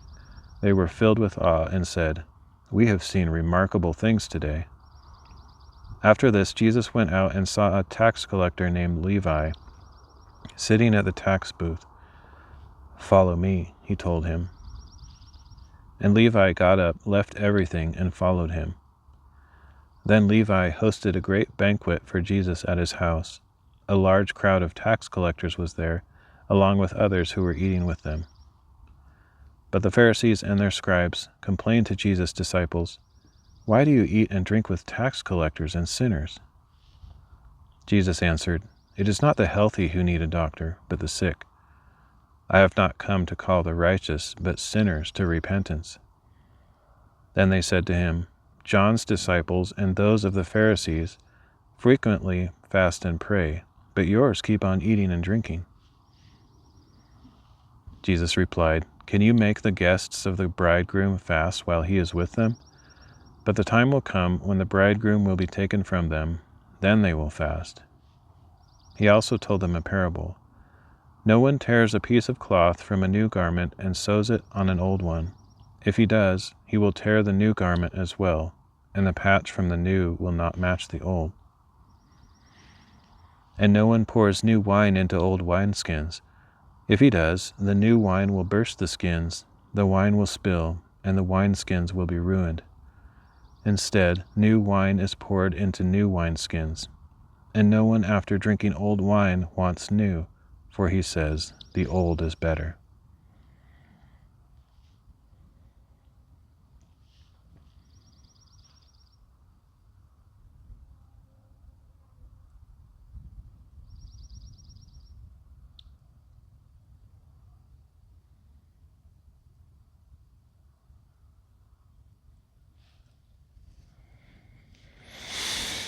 All right, that's it for that second reading.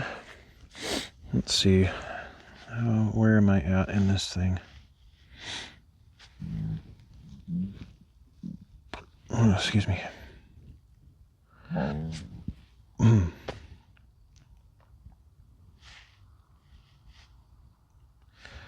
Luke 5, that's cool. So I just finished week 2 of the reading plan.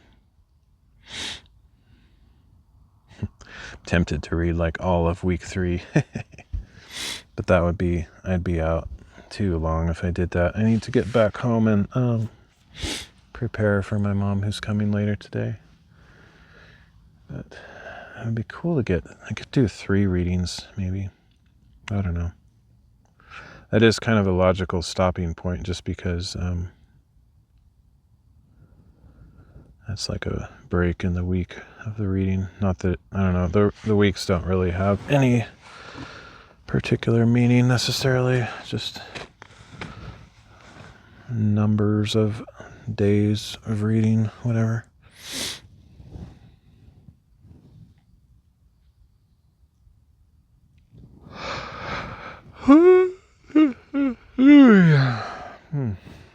I'm tired, starting to catch up with me since I didn't go to sleep last night.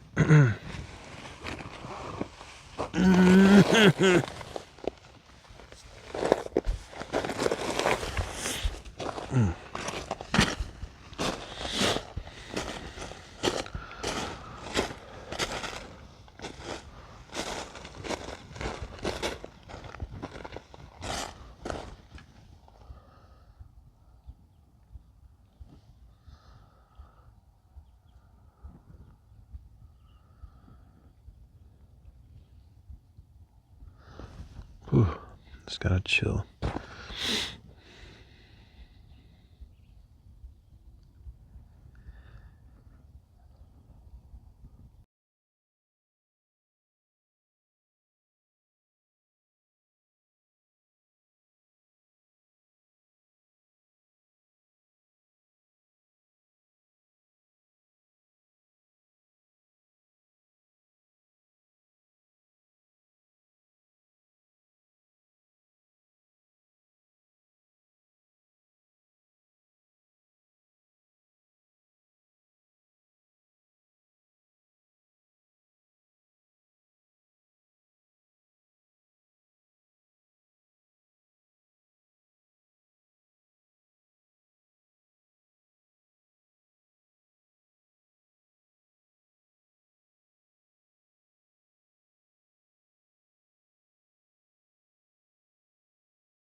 Yeah, I'm not sure what I'm gonna do. I feel like I should probably pack up and go somewhere. I don't know.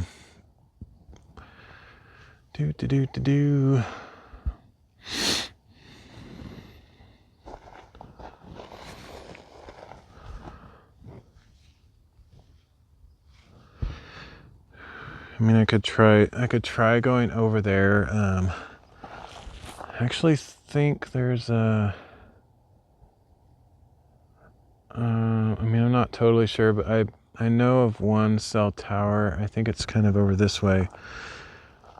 So unless there's other ones on that side of the mountain, that's probably why I experienced a signal break up there in the past, or at least I think I did.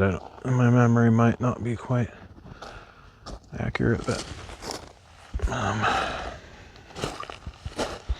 oh, I know what I can do. That would be kind of silly and fun.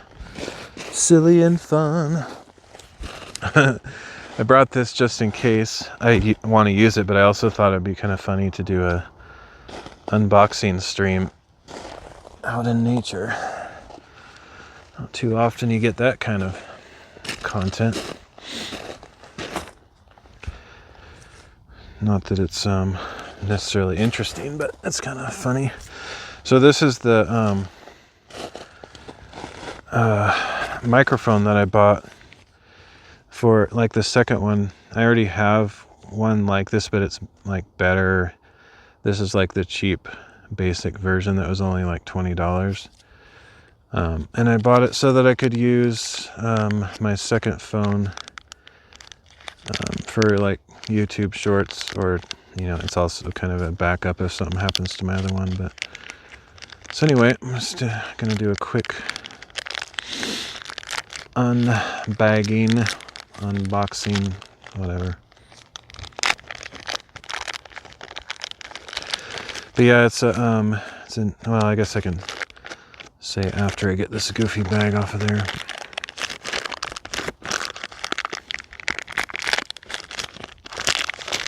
I think it's usually more expensive, but because of Amazon Prime days or whatever you call it, it was discounted even more. I think it's like maybe 30 or something normally, but anyway, here's the model number, if you can see that. Not sure if I'm even holding it in the right place. Maybe I could do first person style here, where I hold it like this, just so I can be sure to show it properly. So there's the brand name, and the KM15 is the model number. So yeah, I'm not sure if I'm going to use it today because first of all, I don't know if it's fully charged out of the box, and usually it's kind of a good idea to fully charge something before you use it the first time, but I don't know.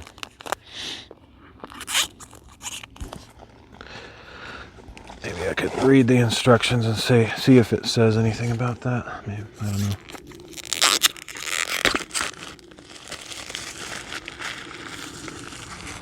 A pretty decent little box. I don't really care about packaging that much. I don't even care about like unboxing stuff either, but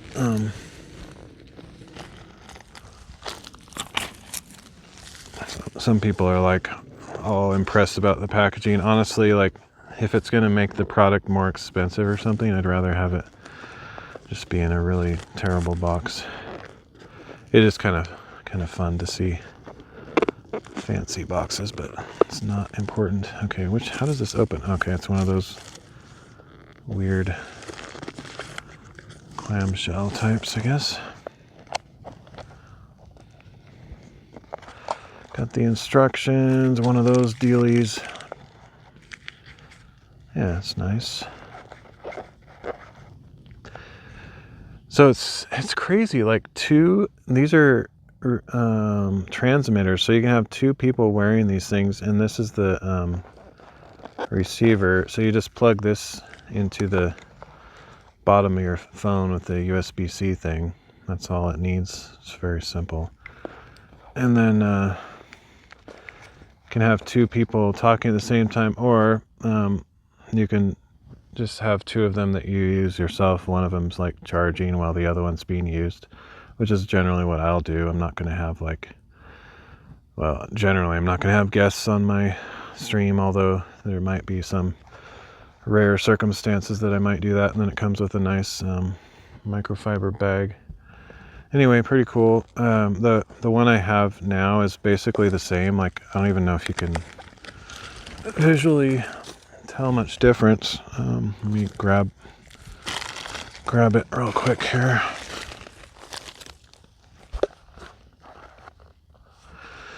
I mean, from my memory, it looks the same, but there might be some slight difference.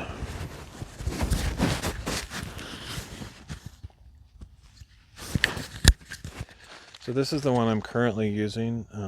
It's the newer CM28. And this is the one I just got, the KM15. So it's basically identical, except that, yeah, I mean, even that looks the same. There is no visual difference, actually. It's exactly the same. They aren't the same, though, because the CM28 has internal recording, so you can actually, like, while you're using it to transmit, you can also save, like, a fairly high quality recording on the device, so it's kind of like a backup, or if you want to do like higher production editing later with your video or something, you can do that. And this cheaper model doesn't have that feature. It's just a transmitter, but otherwise it's exactly the same. It's probably, honestly, it's probably the same quality of transmitting audio, I would guess. Certainly possible, which is kind of crazy. For $20 you get 2 of these things. Anyway, this isn't like a sponsored video. I paid for this, and I wanted a second microphone for my cell phone, because I usually do shorts like for YouTube and TikTok. Not that I get 0 views on TikTok, by the way, like none. I'm not even exaggerating. Go look at my TikTok. 0 views pretty much on all the videos. Some of them have a few views because I had a friend go and look at them. Otherwise, 0 views whatsoever. It's really great. Anyway, but I do like the YouTube shorts because it actually is a halfway decent way to get some new viewers and stuff. So I've been doing those. And since I'm using my main camera for the live stream, if I ever want to record shorts while I'm live streaming, then I have to use my second phone. And up until now, I didn't have a good microphone for it, so this will be really nice for that. And I might use, I don't know, I mean, I actually could use this newer, cheaper one more often than the other one, just because it's cheap, and if something happens to it, it would be easier to replace, whereas the more expensive one, you know, it's more, it'd be a bigger hit if I lost it or broke it or something. One thing I'm not sure about, I guess I should dig a little deeper. There might be a few, if I want to do a proper unboxing video, not that I care, but I think there's probably a few little additional things in here. So here's that nice bag. It's actually quite sturdy and nice. I've just been throwing this bag, like I have the same bag with my other microphone. I've just been throwing that in my backpack with the stuff in it. It protects it well enough. So we got a USB-C charging cable. Oh, sick. It's a double charging cable, so I can charge both of those at the same time. My more expensive one, and one of the other reasons it's more expensive, is it comes with a one of those boxes, like a charging box, so you can just put the pieces back in the charging box. This one, the cheaper one, doesn't have that, so it saves money. It has 2 of these dead cat windscreen things, which is great. Yeah, so this one doesn't come with a charging box, but like both transmitters have USB-C charging on them, so I don't remember what the stats are on how long it lasts, but it's pretty good. I think it's kind of like all day. It might be like 6 or 8 hours of use. I don't remember. It's pretty decent though. I have yet to have one go out, and the thing is, like, if you have 2 of them, you can have one charging. Like, I have a fairly big capacity battery bank, and I could just have it one charging while I'm using the other one. And it only, it's a very short amount of time to charge it. So by the time it's, I mean, you can easily charge from 0 to 100 on the one that's like used up before you use up the other one. So it's basically infinite use. Like, you could go for a year straight of 24/7 live stream recordings, because you can charge it up before it needs to be replaced by the other one. So it's pretty cool in that sense. Let's see. So yeah, I'll probably pack up and sort of head out. I don't know if I might walk up there while holding the camera and just see if the stream will keep going up there. or if it'll cut out, because I don't know for sure.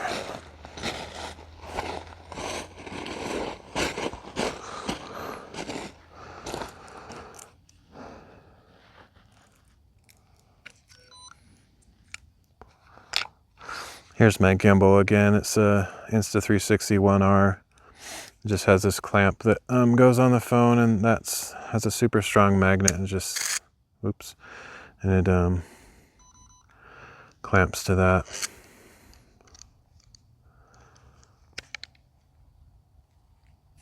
And I have this like selfie stick and tripod in here, so I can like put this down as long as I find a flat spot if I need to temporarily to do stuff with my gear. But it also actually helps balance it. Like if I hold it up here, this kind of counter is sort of like a counterweight, so I don't have to use much muscle as long as I keep it about like this. I usually carry it around like this. So the phone is like pretty close into my face, so I can see chat pretty easily that way because it's showing on the phone. And then as far as fatigue on my arm, I don't feel it at all. Like I think I can pretty much hold this indefinitely. I've gone for hours before and I don't feel any fatigue at all. So it's pretty cool. Anyway, I'm gonna get my camera off the big tripod over there and put it back on here and walk around a bit, see if I can get over there without the stream cutting out. If not, then I'll end the stream and just figure out what I'm going to do afterwards. Probably end up heading back, but I don't know.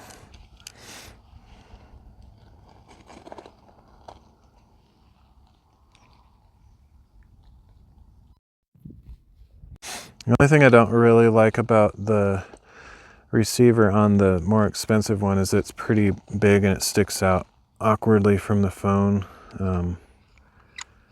which I feel like is a slight risk of damaging the USB-C port on the phone, because I have to have it sticking out pretty far, and if I hit that connector with something, it could damage the port, which is kind of annoying.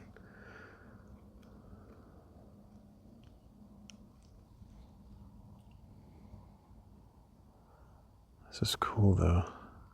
Ever since I started charging the phone with the gimbal itself, I've had some good success in that regard. All right, gimbal mode activated.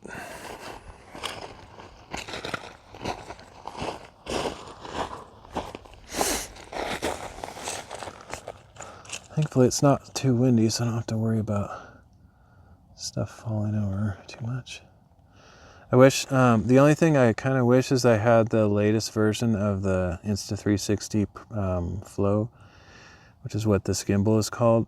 The latest one, it might have to be the Pro version, I'm not sure, but it has a AI tracking thing, so I could turn that on, which technically this one does too, but let's actually, let me try that. Let me think. I don't remember. No, I can't do that on this one. Technically it's possible, but it's kind of hard. I have to open like the Insta360 app and do a bunch of funky stuff. But with the newest one, you don't even have to have the Insta360 app open. You just, it has like a built-in camera that tracks you, so it can work independently of the app, which is cool.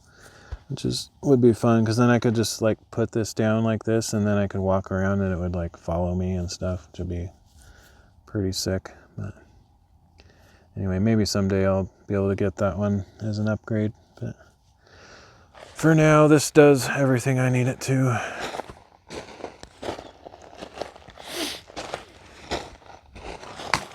Let's see.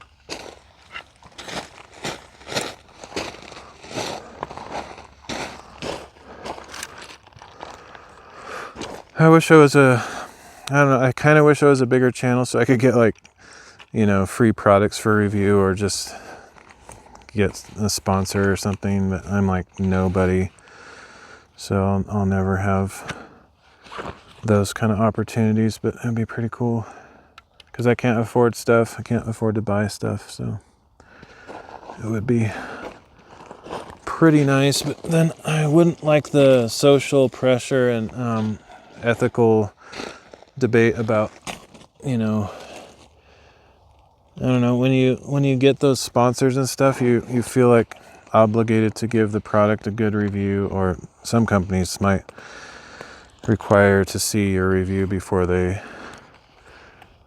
you publish it in order to meet the contract demands and stuff like that. And that's kind of, I don't like that stuff at all. But yeah, it's annoying.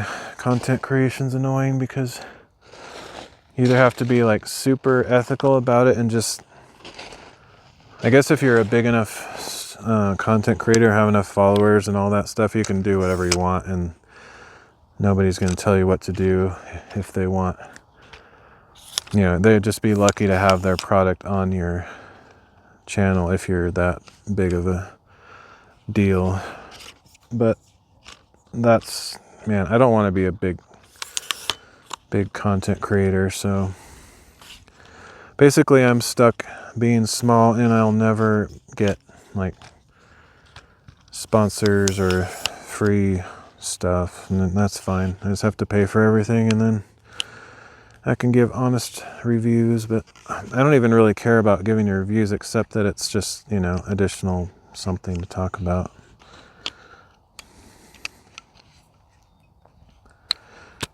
Okay.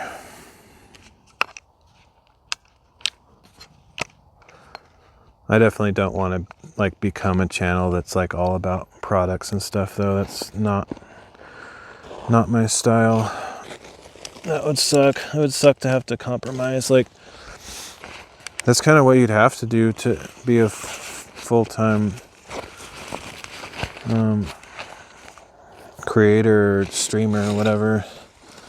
You have to look for those opportunities, and it's kind of sad in a way that viewers so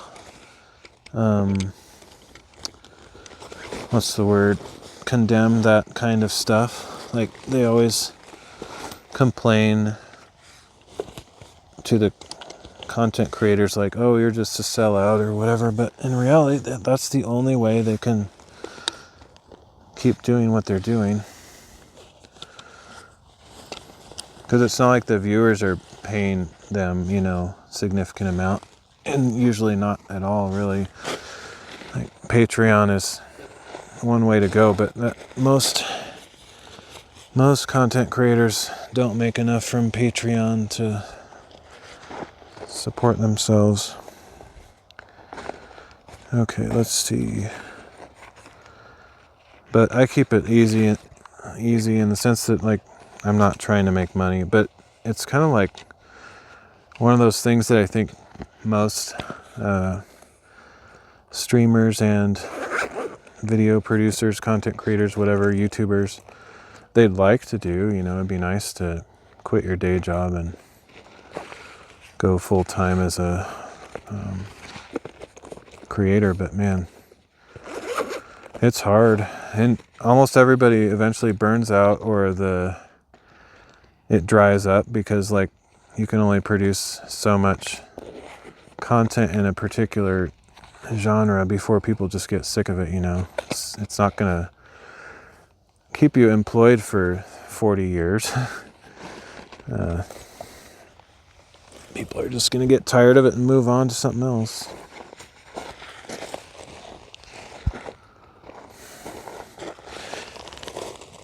I don't really envy content creators, because I've seen so many of them burn out and be unhappy. I mean, I think it's something that's fun for a while, and I suppose if you did really well and became like a millionaire, then you could, even if like the whole thing dried up and you couldn't retire doing it, you could just like live frugally off the money that you made from your big going viral time.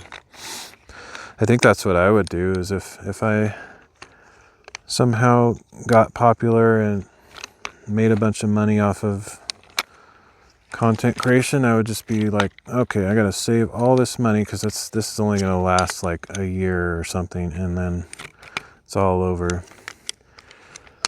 So just be wise and save it up, and then once it's over, you live simply and maybe can live off of it for a few years, or if you get like do really well, you can just live off of that income and invest it. But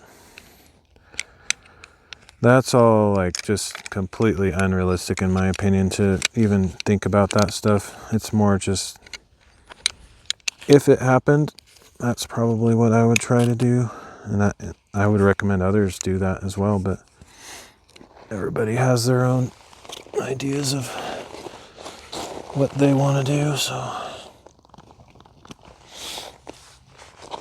All right. Well, hopefully my chat didn't fail. I don't know why it would have. But yeah, chat died quite a while ago as far as activity, so hopefully it's not just a technological thing where people are trying to chat and I'm not able to see it. That would be embarrassing or annoying, but I think it's just my standard IRL dead streams. That's okay. Just want to make sure to mention it if it is some technical thing going on.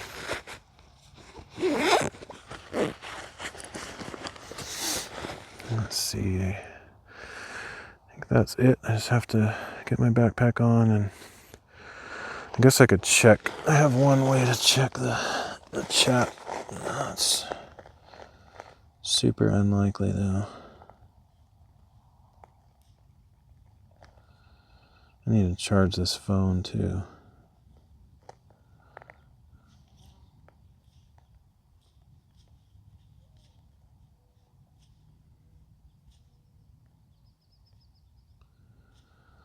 Let me see.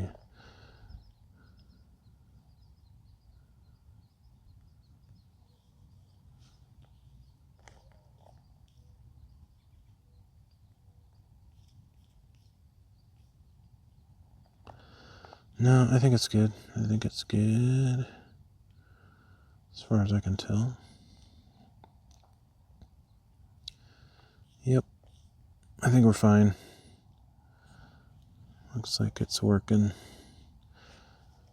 Okay, so, yeah, I need to charge this. Pack up and head out.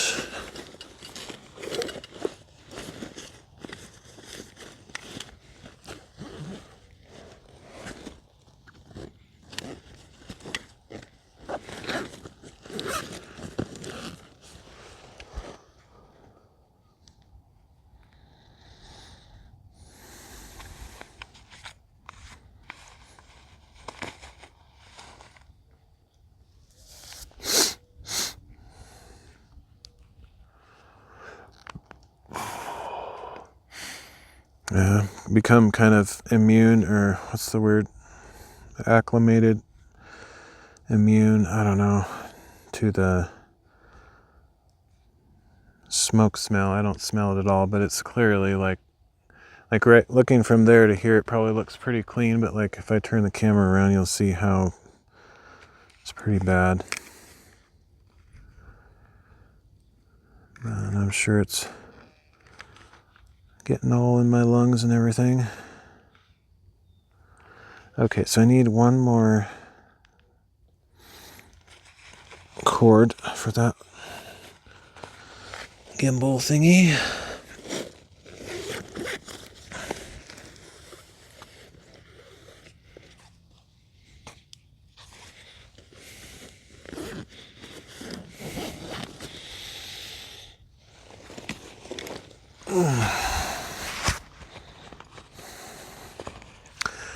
Oh, I was thinking of doing a short. Should I do it? I guess so. I like to have shorts a few to throw on my channel, and I haven't been doing very many lately, so I guess I'll do that real quick. But I don't think I'm going to use my new microphone just because I have the feeling it should be fully charged before I use it. And it may come charged from the factory, but probably not that well.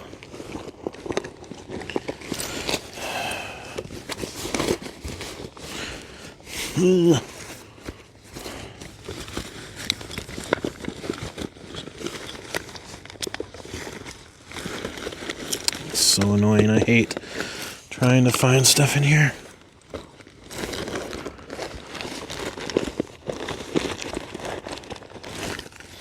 Oh, I bet it's not even in that. That's why. Yeah. Stupid.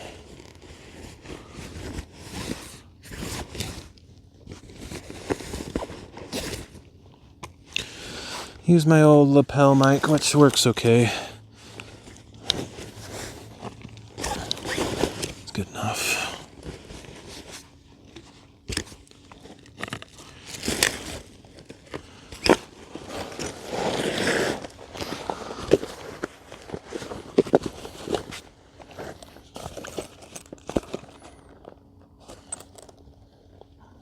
Where's my phone, though? That's weird.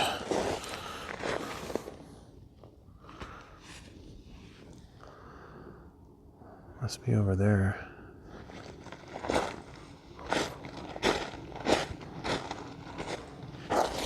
Okay.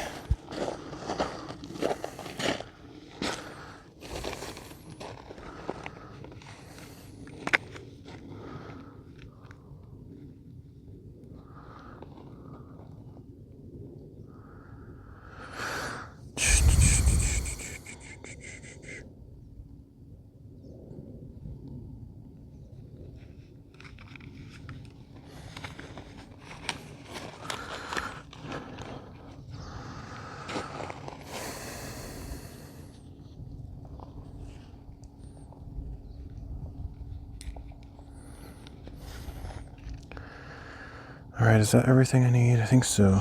Where's my... Yeah, I think that's everything. That, yeah, none of that goes in here. What I hate is when I put my backpack on, 'cause it's kind of an ordeal. And then I find out, oh, I forgot to put something in there, and I have to do the whole thing over again. It's not that bad, but just some annoyance that I'd prefer to avoid.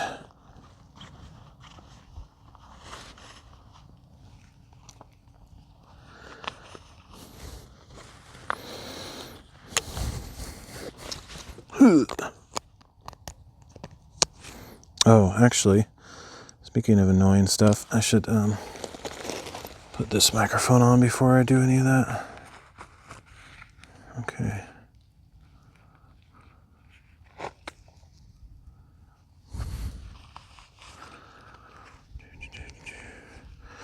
I like to string it up and underneath my shirt so it blocks all the wind noise pretty much.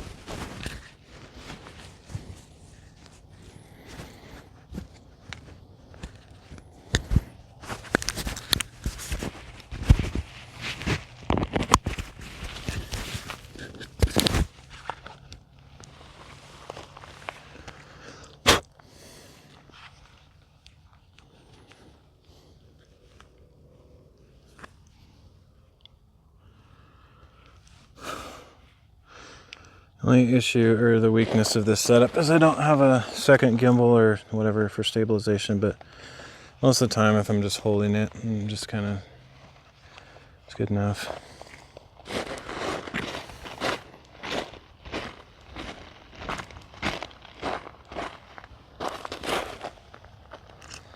I don't think I missed any messages because it seems like nobody's chatting, but if I did, feel free to repeat anything. But I'm going to do a quick short and then I'll be heading out.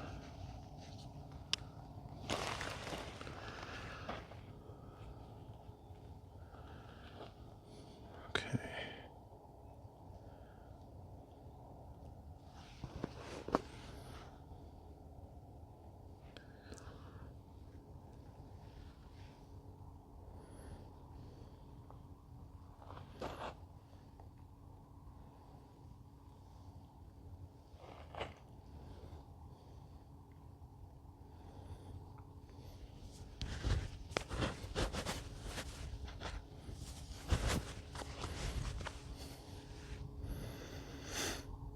Hey, flow up here on top of a butte with a cinder pit on it, or a quarry down below. Red lava rocks.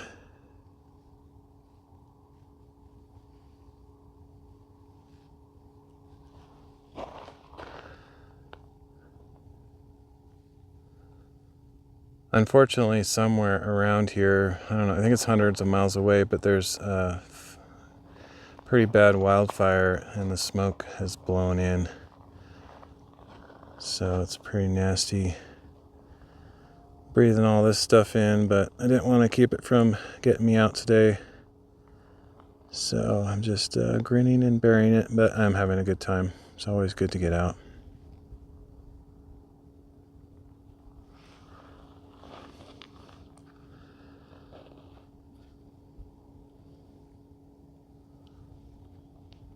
All right, that's it.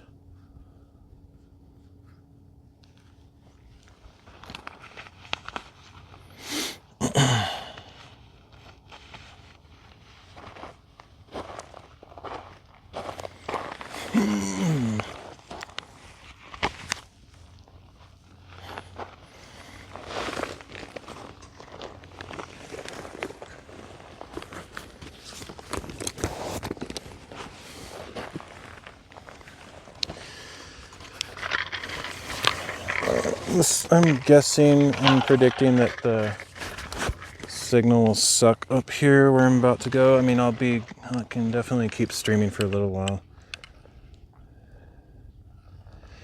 Hey, Vampy, am I talking to? Is that what you said? I record like little shorts when I'm up here, so I have a second phone that I'm talking into when I did that just a minute ago. Otherwise, now I'm talking to you. But yeah, I'm gonna walk up here to the top, and then I'm guessing the signal's gonna cut out when I go over here, but we'll see. Maybe I'll get lucky. If I get lucky, then I might keep it going for a while. But I don't know what to expect, really.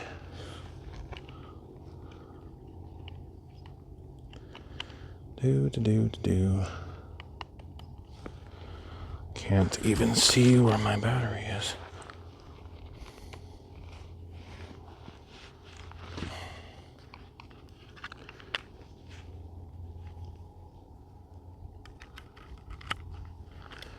Okay.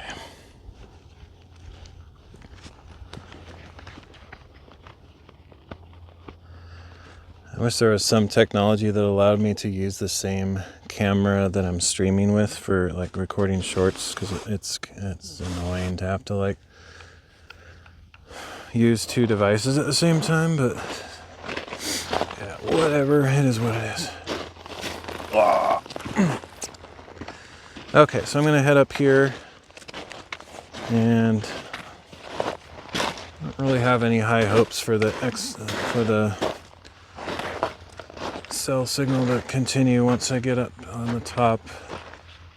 I'll probably make it to the top, but I think once I get up there, it's gonna do weird stuff. Okay, let's see. All right.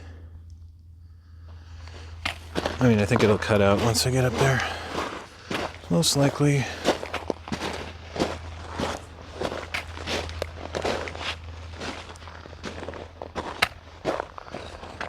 Should I double check? I don't think I left anything back there.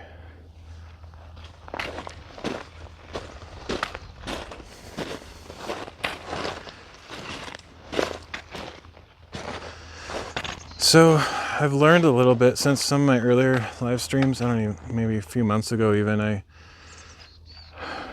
kind of knew, but I didn't know for sure.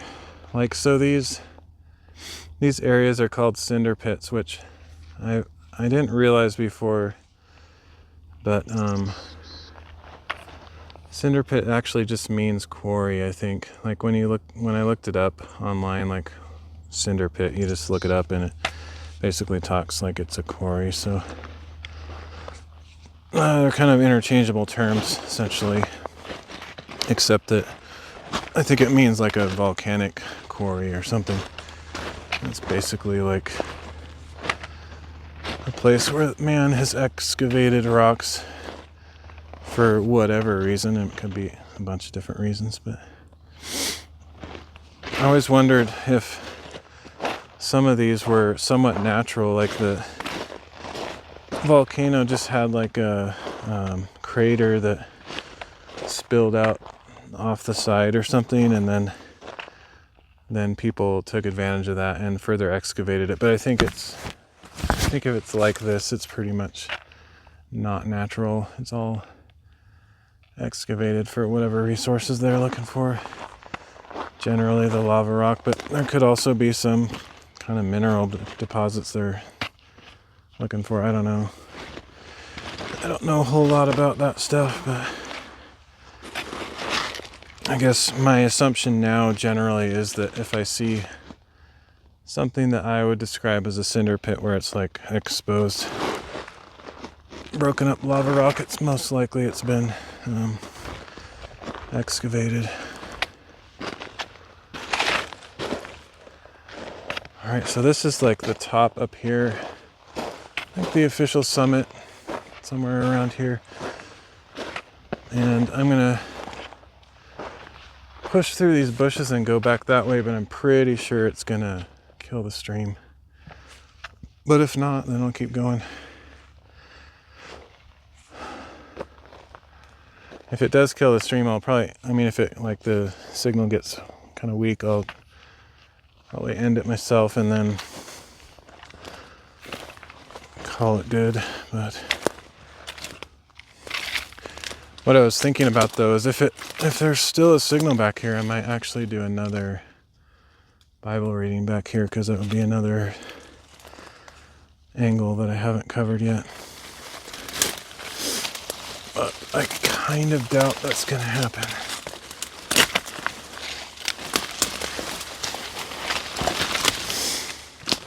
Fairly certain once I go over here, it's going to cut out. So I'll say my goodbyes right now, just in case.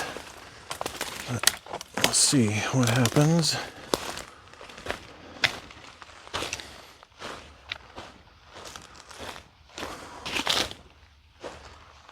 I think I can go for a while. It's generally like once my cell phone dips under the level of the hill, then it's pretty much dead. But we'll see. Maybe it'll surprise me and it'll be like super good. I could actually just do a reading here because it's still connected, and I could just, it's not really a view, but it's, I'm still out in nature. That's not a bad idea, actually. A decent compromise. Later, Gator. Yeah, I might do that. I don't know, let me, I'll keep walking a little bit, because maybe if I go a little bit further, it might be kind of an opening in between the trees or something.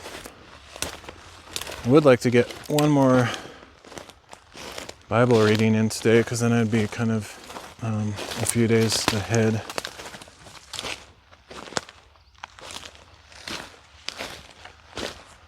Sort of a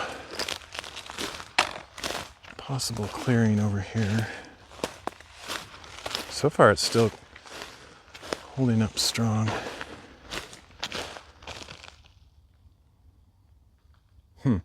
It's not what I expected. I kind of thought it would just die as soon as I came over here. So maybe it's fine. I don't know. But I'm gonna try right over here because I see like where this huge log is, I feel like there'd be a opening. So if I can get there before it dies, then I might be solid. Uh-oh, now you have to be entertaining. Nope. Not a chance, man. No, I'll scare everybody away with my boring content. Pretty much an expert at that by now. Okay, this is like where the moment of truth. See, I don't see the bitrate dropping at all. I think it's fine. That's kind of surprising.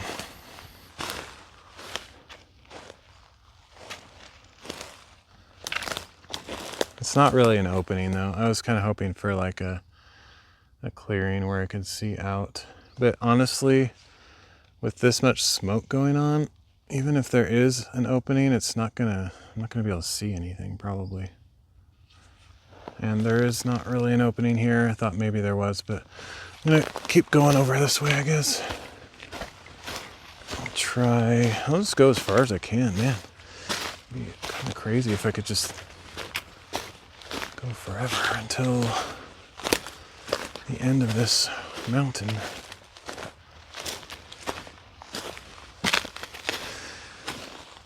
It's kind of cool though. I actually want to have more of the hike in these videos. Like I'm doing the Bible readings, but I want either the lead up or aftermath to have a little bit of adventuring and bushwhacking if possible. So this is kind of ideal anyway.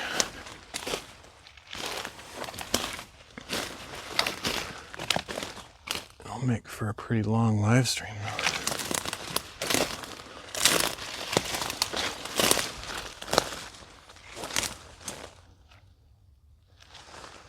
Still going. Ugh, how am I gonna get around that? That sucks.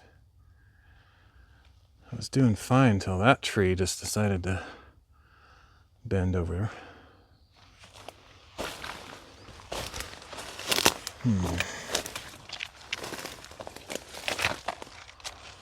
Kick.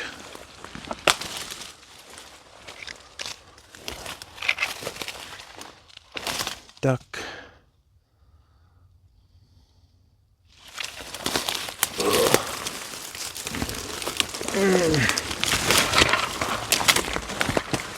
Oh, that sucked.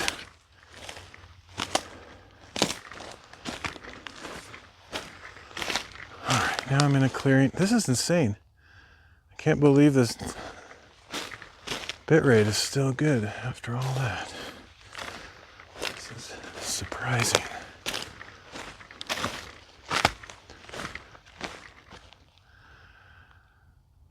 Does the social stream session ID ever change? It depends on how you use it.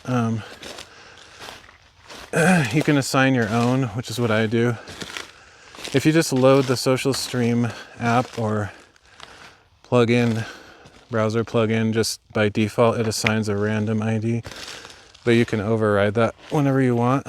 You can give it a custom ID and password of your choosing, which is what I do. Yeah, but not just by itself, it generally won't reset unless you like reinstall the plugin. It doesn't just randomly change unless you like uninstall it and reinstall it or whatever.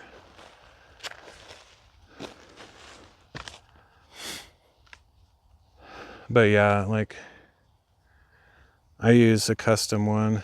Like there's not really any reason to use a custom one except that I know what it is, because if it's just a random number then I'm not going to remember.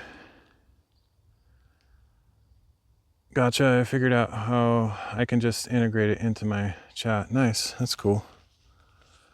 Oh man, this is really heavy bushwhacking here. I'm not even sure I want to keep going. I was kind of hoping combined hope and opening. I was kind of hoping for like a place I could get a view over here, but it's not looking very hoping full. It's like getting way more bushes than I feel like messing with right now. But I'm gonna stand up on this huge log and see if I can. Oh wow, this is not at all what I remembered. And sometimes these buttes change from year to year because they, like, it's amazing how much like of these bushes and stuff can grow in just one season if they get, lots of water and stuff like that. And they're normally covered with snow in the winter, and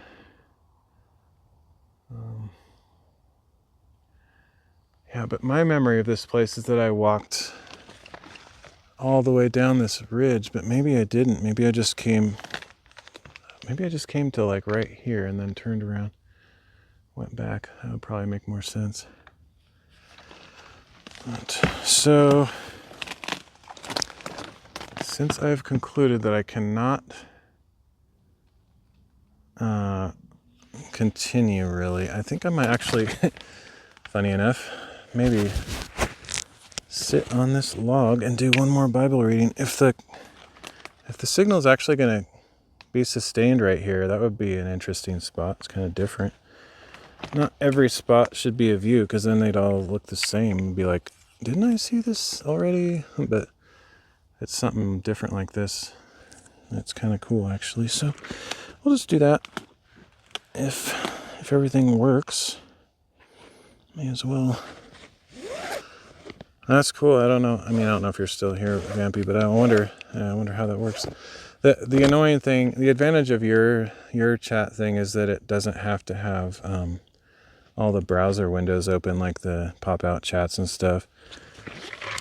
So the hybrid approach could be kind of weird, just because you'd have to have some windows open that Social Stream is capturing, and then also the ones that yours does. I can see why it would be appealing, so you don't have to like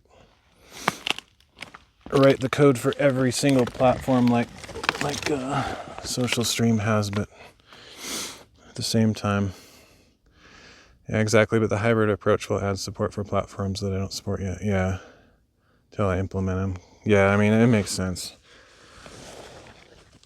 Your thing will be far superior if you can figure out how to support all of them, either through an API or some other way besides, leaving browser windows open. By the way, I've implemented Party. Nice. Very cool. You've got a pretty big list going. I haven't logged in to see which ones you support in quite a while. It's very impressive stuff. Alright, so I'm going to set up camp here.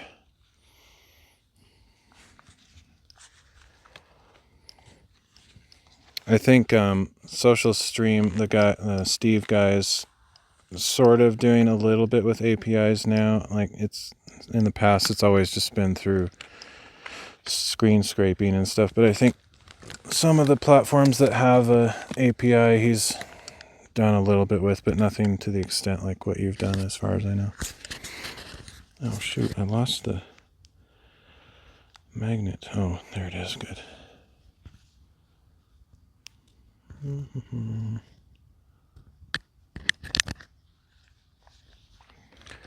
Alright, this will be kind of unique. I'll be sitting on the log, I think. It should be pretty cool if I can manage to make it work.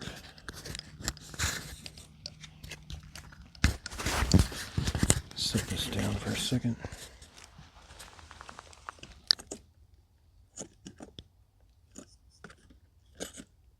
There we go. I'm actually quite surprised there's a adequate cell signal here. It's strange, actually. I don't really know why.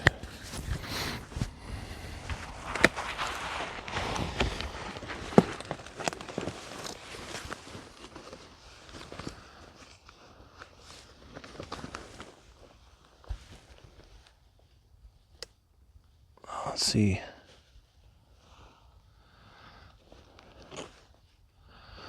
Guess I can show my disgusting face while I'm working on this. Then I can't see chat. Let me open this up. Chat mobile activated. There we go.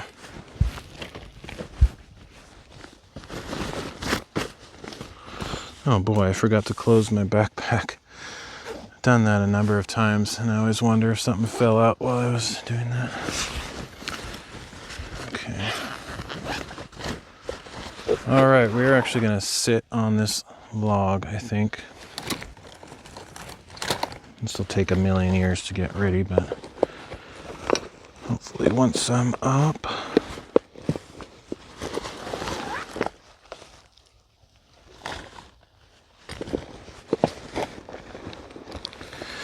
But yeah, I don't know if you're still here, but feel free to put a link in chat to your tool if you want to. I don't know if DLive allows links, but let's see. As far as like letting other people know what we're talking about. What am I looking for?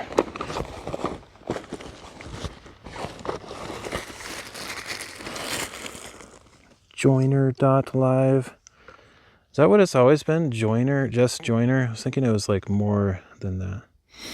Thanks, I'm sure millions will see it. I know. Well, you never know. What if like a year from now I'm like the top streamer on the planet, then people watch my replays, and then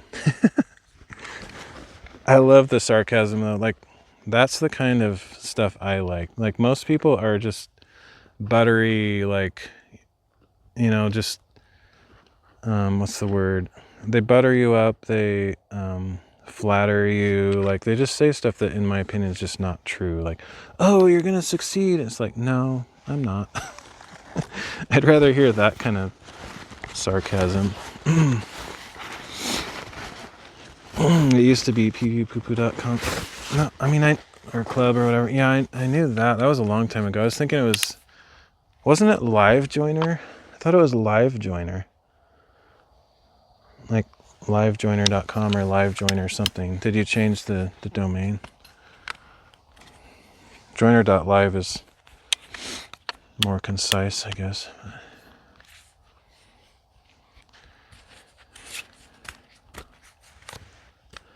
Product name is livejoiner, but the domain. Oh, okay. Gotcha. Gotcha.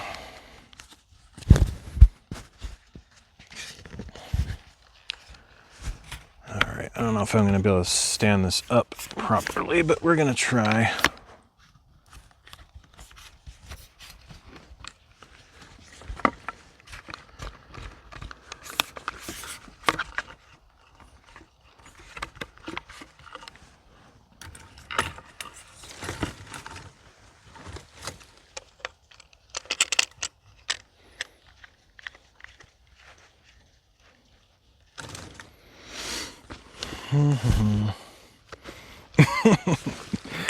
I love it. Millions of people are going to see this. Exactly. That's the exact kind of comments I like to hear. That's the kind of stuff I say about my own channel. It's like everyone else is trying to convince me that I'm going to be the next big thing, and I'm just like, yeah, just, no. Nope. It's not going to happen. Ugh.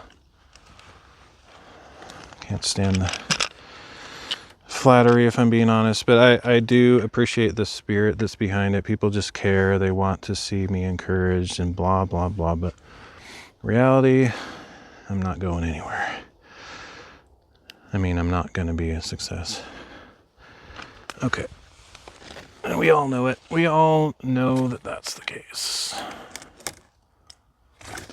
In fact, the stuff that I'm doing now need to be edgy to go viral. Yeah, I mean, totally. Well, yeah, either politics or you just got to be young and beautiful or talk about sexual things and stuff. Stuff that I'm never going to do, so there's not a chance.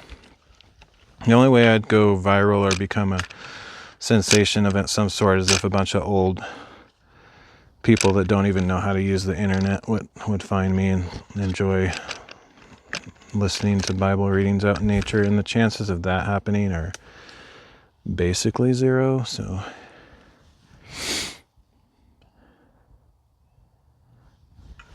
and I don't actually want to succeed in that way. I just rather keep it simple. You can probably get an audience if you post regular content and then do live streams as a side gig. Yeah, I think you're right. There's basically all the stuff that I don't want to do. If I did it, there would be a higher probability of success. But I kind of actually, but I kind of don't want to be a successful streamer. So I don't really, I don't actually try that hard.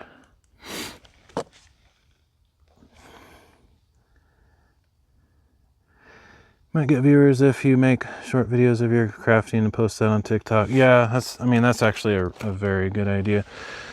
The thing is though, TikTok, and I didn't know this until I made a TikTok account, but it's pay to play. It's 100% pay to play. There's no algorithm involved. It's basically like if you don't put money on each post, they don't do anything for you. I didn't know that until recently. So if I wanted to, have some activity on TikTok, I could like boost all my videos, which basically means put money on them. I didn't know that. It sucks. And so it's a total waste of time. Like I get 0 views whatsoever, even though I think some of my content's pretty interesting. And I can prove that it's somewhat interesting because I get like 1,000 views on a lot of my shorts on YouTube, but 0 views on TikTok ever. I get no views whatsoever. And so it's, and then once I learned that you have to boost your posts, I'm like, forget this. I'm not going to pay money to get noticed. That's dumb. That's lame. Okay, so this is the angle I want to present. Now I just have to hope that this, how much can it be? I mean, I don't know. It's probably minimal. Like you could probably just do like $5 or something and get views. But that's just to me, that's a waste of money. Like if I can't do it organically and have people actually interested or find my stuff by the, whatever algorithm they offer, then it's not worth it to me. I'm not going to spend money. It's lame, in my opinion. This feels like might be worth the investment if they have some payback system. Yeah, but I mean, you'd have to, just like every other platform, they have, whatever you call them, landmarks or just requirements before you even begin to be monetized. And so the first amount of your money would be completely wasted because you wouldn't get any monetization until you reach their landmarks things. Maybe if you sell your crafts and tools and stuff. Yeah, I mean, that's the way to do it. You're right. I mean, I totally 100% agree. But I don't want to do that. I don't really want to be a success, to be honest. I just want to be a nobody streamer. I've been doing it for 6 years. Nobody's found me yet. I mean, I shouldn't say nobody. I mean, I have X number of followers, but I don't want to I don't want to go viral. I don't want to have to deal with, hundreds of thousands of people in my streams. And it's so negative. It's so toxic. Like you get just tons of people just spreading hate for no good reason. And if you're kind of a sensitive person, and I'm, somewhat sensitive, you have to deal with all those people, all those trolls and all the hate. I have no interest in that whatsoever.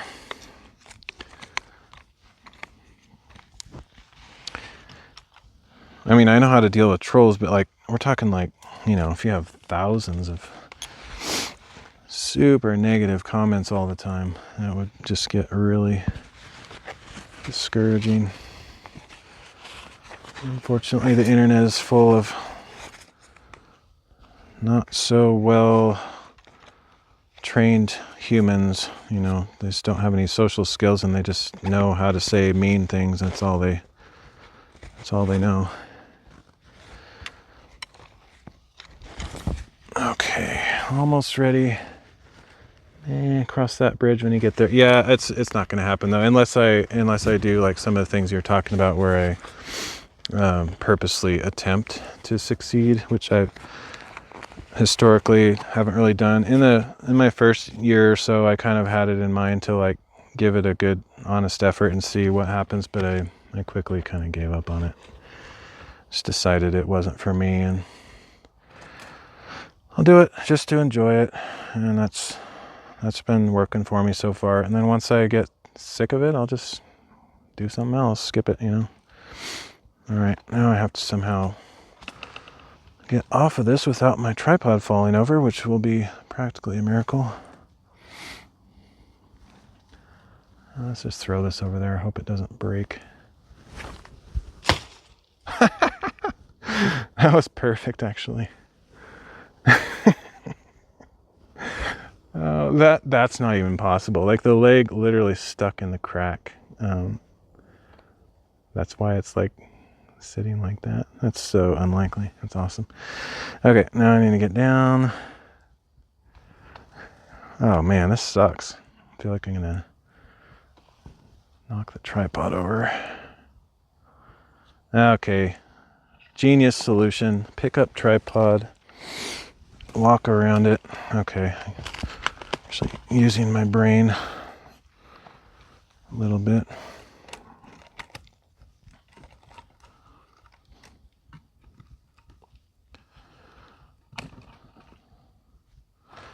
What little brain I have left after a life of pain and sorrow.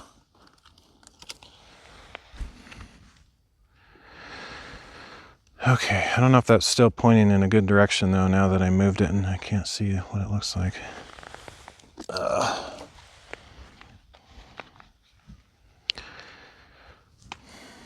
I know, I can check my stream on my second phone.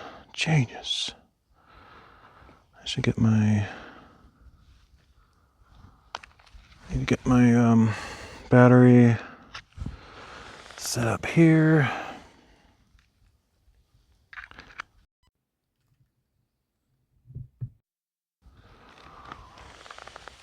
Yeah, you have the best responses out of any human that I've talked to recently, because you're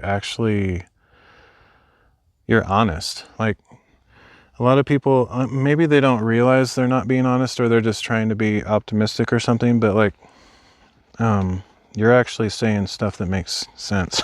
A lot of people just say, "Oh, Flo, you're such a good streamer. The people, you're gonna eventually like, you know, grow a great channel, all this stuff." It's like, no, not unless I do something vastly different than what I'm doing. Because I've been doing this for 6 years and nothing has changed. So it's not going to change unless I change the content. Yay, it's a random spam comment. I'm trying to use Cloud.ai in their logo, literally. Lovely. Exactly, Vampire Frog. That's what I try to tell people. If I were going to be successful, it would have happened already. Like 6 years of mediocrity is not just bad luck or something. It literally means I don't have what it takes to be a successful streamer, and I'm okay with that. You can also try doing regular streams. Do you stream regularly? No. Like, I don't stream on a schedule. I mean, I stream pretty often, but my schedule is completely random. I don't announce my streams at all. Yeah, there's a million things I could be doing differently, but I don't really care. I don't want to work hard at it. I just want to enjoy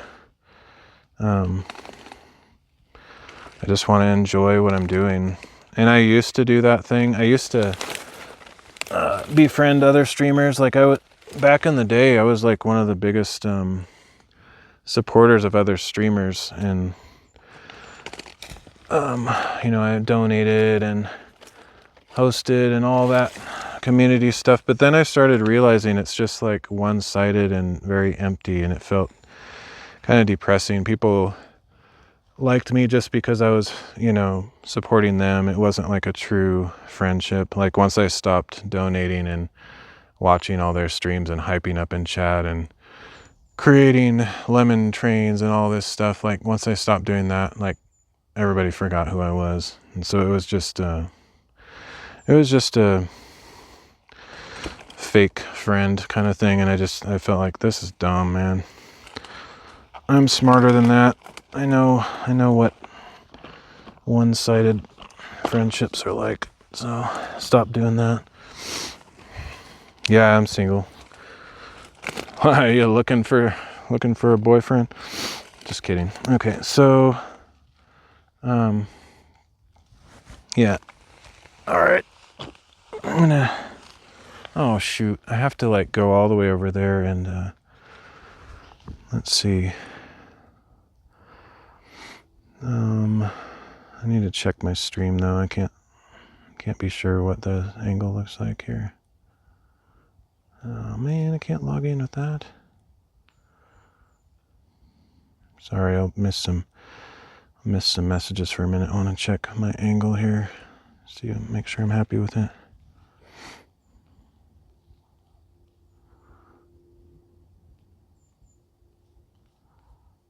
Wait a minute.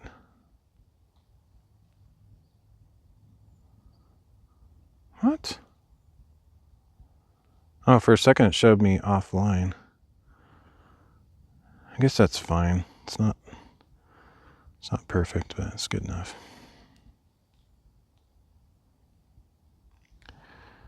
But yeah, no, you've got all.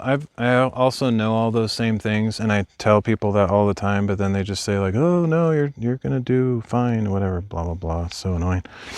It's refreshing to finally talk to somebody that doesn't just say what they think I want to hear. So that just, I don't know. It gets old. Because I already know. If I was just starting, then maybe I would be like encouraged by that kind of talk and be like, oh yeah, maybe if I just keep trying, keep grinding, it'll happen. But no, it won't. It will not. Most relationships are like that, one-sided. Yeah, sadly, it's true. I have some really fantastic friends though from my high school years. All right, I'm gonna have to mess up this angle again because I need to change. I need to turn chat off so Vampy Frog isn't all over my Bible readings. Okay, or Vampire Frog, I should say. Let's see. So I'm gonna not for any reason against you specifically, but I'm doing these live streams where I'm reading the Bible, and so there's a live stream aspect, but I'm also going to later produce them into like chapter long recordings that I'm gonna upload to YouTube, Rumble, Odyssey, and BitChute and stuff. Hey Angel, how's it going? Good to see you. I think you dropped by a long time ago when I first started, but how you doing? Okay, where's my other phone? Is that it? Yeah, that's it. Good. We're just talking about real talk. Like Vampire Frog here is one of the few people that actually tell it how it is rather than saying everything I like to want to hear. So just enjoying the refreshing bit of honest, not hard to hear truth, because I tell all my viewers all the time how bad of a streamer I am and how there's zero chance that I'll ever grow. But yep, that's the way it is, and I'm okay with that. I'm not really looking to become a successful streamer or content creator. I just kind of do it as a hobby for fun. So anyway, how you doing? What's up with you? Got any cool, exciting announcements about Beam coming up. I'm on the mailing list thing, so I kind of generally know what's going on, unless you feel like revealing the secrets of the future, which I'm sure you can't do, but whoa, okay, that's a clip-worthy moment. You're in the woods. I am, and I'm also sitting on a completely rotten log that my chair just broke through, and I just barely caught myself. Okay, so I need to find a spot that's a little bit more stable than that. Let's just put it that way.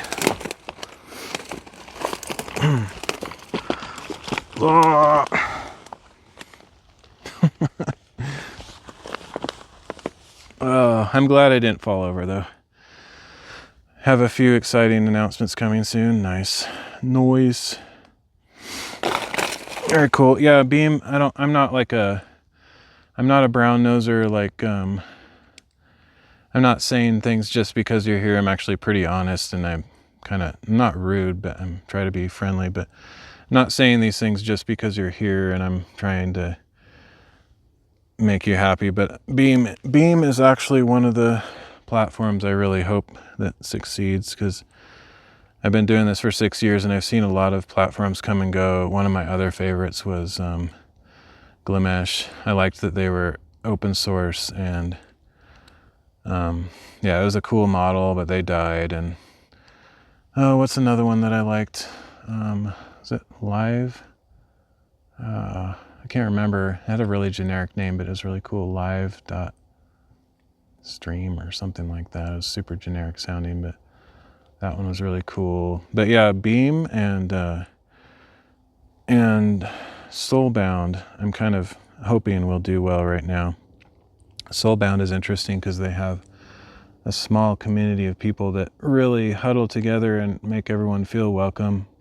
So every time I stream on Soulbound, I get people coming by and saying hi and stuff, and they have a crypto based thing going on, so they reward both viewers and streamers with, like gamification stuff, which honestly, I don't really care about the gamification stuff, but it does promote like engagement and stuff like that, because people get rewarded.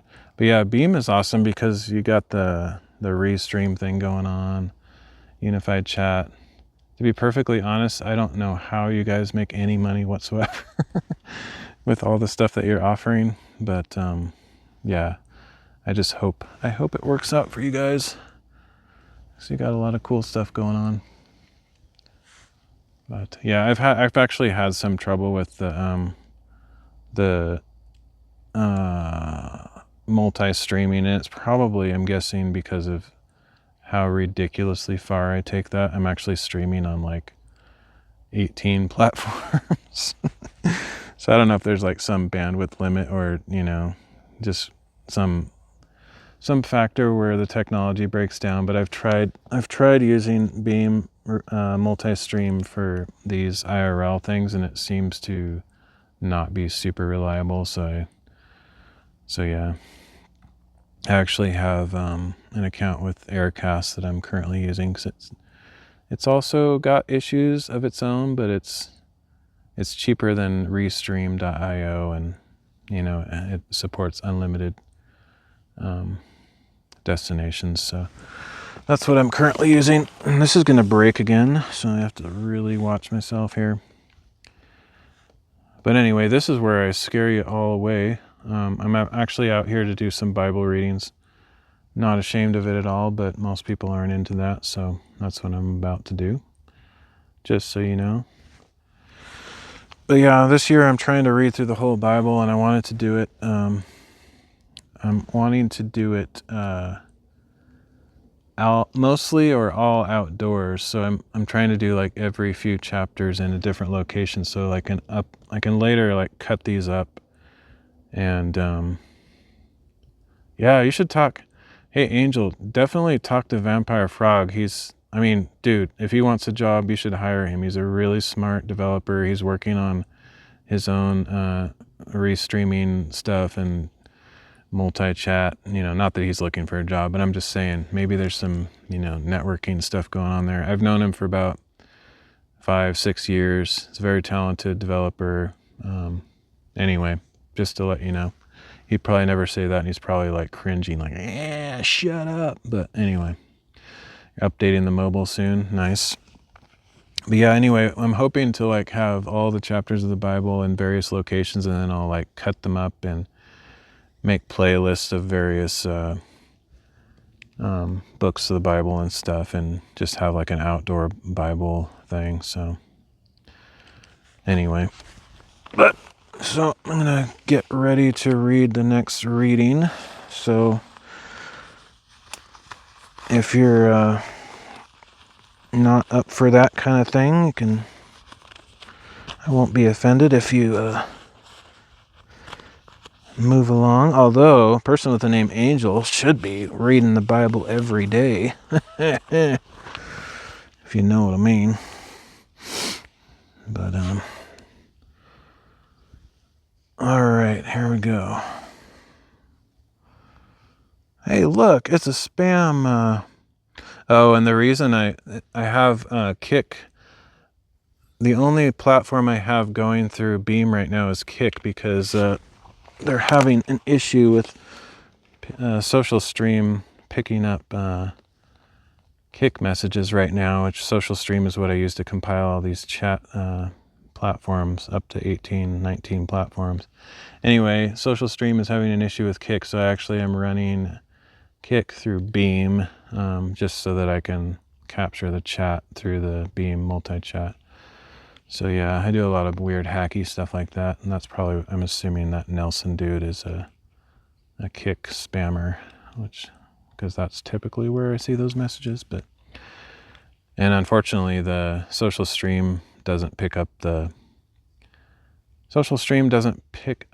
the icon for the multi-stream, so it just looks like it was on Beam, which is unfortunate, but whatever. Anyway, blah blah blah, yada yada.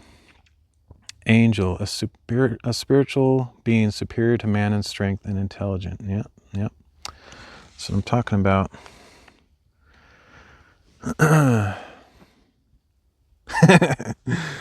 Yep. Not that you're bragging or anything, but I've heard there's angels walking among us somewhere out there. All right, I'm about ready to get reading here, so I just need to get my. If you want to stick around, lurk for a second, I have this really cool app that I made, just a plug for my own zero development skills. I say that because I didn't actually write this code. I don't know how to do that anymore. I used to be a web developer, but I suck at it now. So these days, I use AI.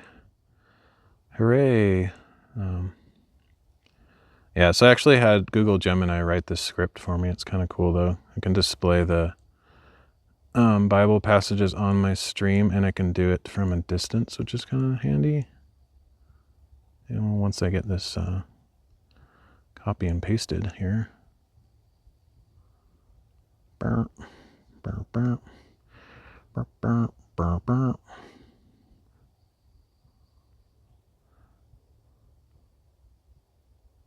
What in the world? Oh, I forgot I turned my hotspot off. I actually have 3 phones going on right now, so I have to have one of them hotspotted because I don't actually have that many connections. I don't have that many active cell phones.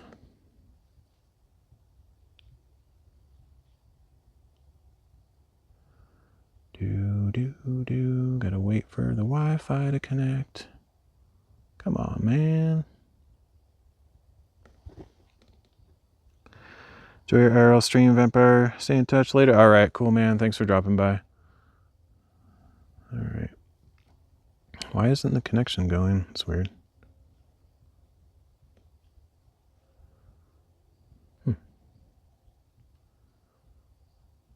Wi-Fi on. Oh, there it goes.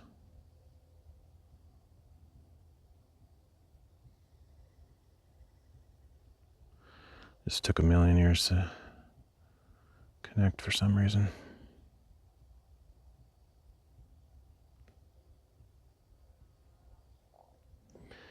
Here's where I lose all the viewers, but I don't care. This is the most important thing I've ever done. All right.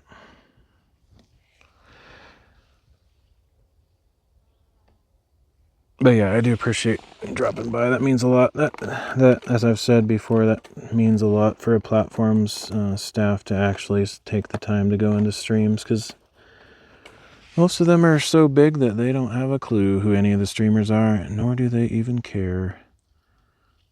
That was one of the cool things about DLive back in the day, where the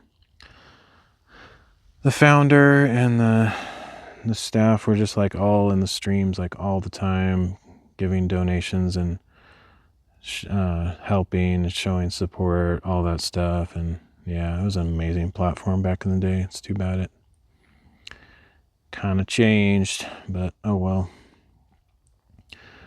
All right, so let me okay, this will be the last reading for the day for sure. Hopefully the camera angle's all right. So we're going to be reading Job 29 to 31 and John chapter 1, 15 to 51. John chapter 1 is actually my favorite chapter in the Bible. At least it has been for quite a while. I don't know why I know why I like it so much, but like there's a lot other amazing chapters so it's maybe kind of weird to some people why I would pick that one in particular, but it is. I really like it a lot. Mainly because it describes, it's really poetic and beautiful. It like connects the creation story in Genesis 1 to the story of Jesus. But it also, the main reason I actually like it is because it really unveils the identity of Christ as he is actually divine as well. And there's other passages that do that, but anyway. My water's way over there. I'm probably going to sound like a frog in a minute here. Like, I'm going to sound like Vampy.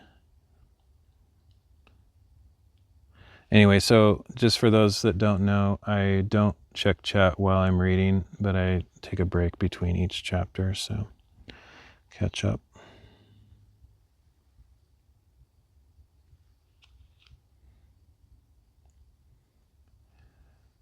Job chapter 29. And Job continued his discourse. How I long for the months gone by, for the days when God watched over me, when his lamp shone above my head, and by his light I walked through the darkness. When I was in my prime, when the friendship of God rested on my tent, when the Almighty was still with me and my children were around me, when my steps were bathed in cream and the rock poured out for me streams of oil, when I went out to the city gate and took my seat in the public square, the young men saw me and withdrew, and the old men rose to their feet. The princes refrained from speaking and covered their mouths with their hands.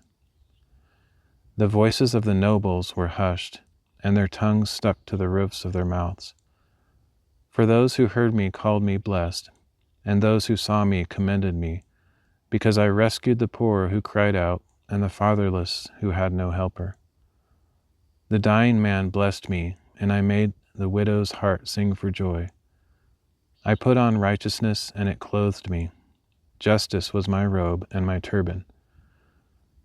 I served as eyes to the blind and as feet to the lame. I was a father to the needy, and I took up the case of the stranger.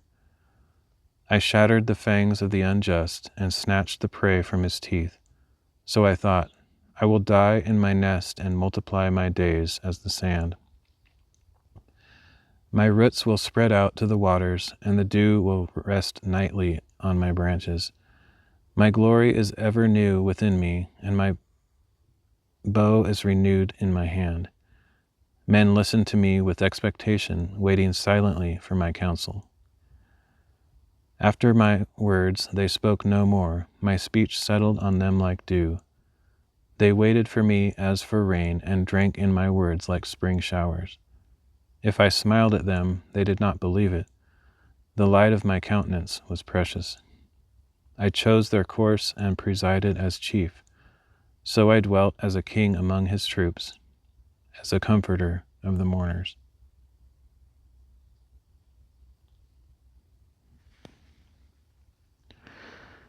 Hey, friend. Yeah.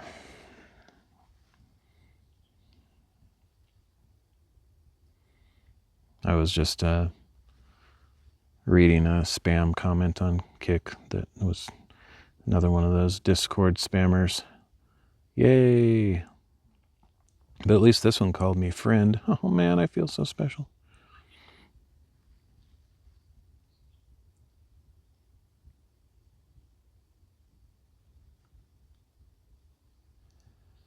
Job chapter 30. But now they mock me, men younger than I am, whose fathers I would have refused to entrust with my sheepdogs. What use to me was the strength of their hands, since their vigor had left them? Gaunt from poverty and hunger, they gnawed the dry land and the desolate wasteland by night. They plucked mallow among the shrubs, and the roots of the broom tree were their food. They were banished from among men, shouted down like thieves, so that they lived on the slopes of the wadis, among the rocks and in the holes in the ground. They cried out among the shrubs and huddled beneath the nettles. A senseless and nameless brood, they were driven off the land.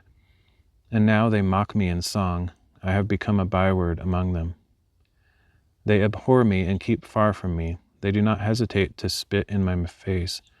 Because God has unstrung my bow and afflicted me, they have cast off restraint in my presence. The rabble arises at my right. They lay snares for my feet and build siege ramps against me. They tear up my path. They profit from my destruction with no one to restrain them. They advance as through a wide breach. Through the ruins they keep rolling in. Terrors are turned loose against me. They drive away my dignity as by the wind, and my prosperity has passed like a cloud. And now my soul is poured out within me. Days of affliction grip me. Night pierces my bones, and my gnawing pains never rest. With great force he grasps my garment. He seizes me by the collar of my tunic. He throws me into the mud, and I have become like dust and ashes. I cry out to you for help, but you do not answer. When I stand up, you merely look at me. You have ruthlessly turned on me. You oppose me with your strong hand. You snatch me up into the wind and drive me before it. You toss me about in the storm. Yes, I know that you will bring me down to death, to the place appointed for all the living. Yet no one stretches out his hand to a ruined man when he cries for help in his distress. Have I not wept for those in trouble? Has my soul not grieved for the needy? But when I hoped for good, evil came. When I looked for light, darkness fell. I am churning within and cannot rest. Days of affliction confront me. I go about blackened, but not by the sun. I stand up in the assembly and cry for help. I have become a brother of jackals, a companion of ostriches. My skin grows black and peels, and my bones burn with fever. My harp is tuned to mourning, and my flute to the sound of weeping.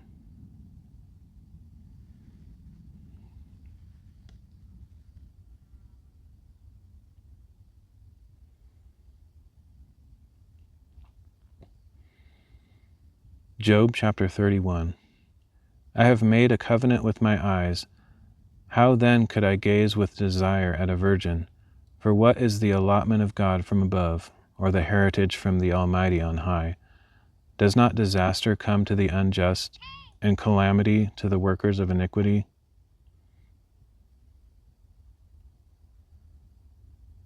I'm going to start over because I heard that notification on my phone.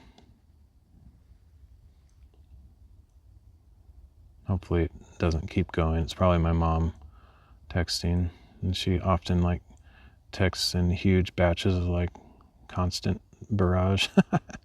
Maybe not, maybe it's just a other thing.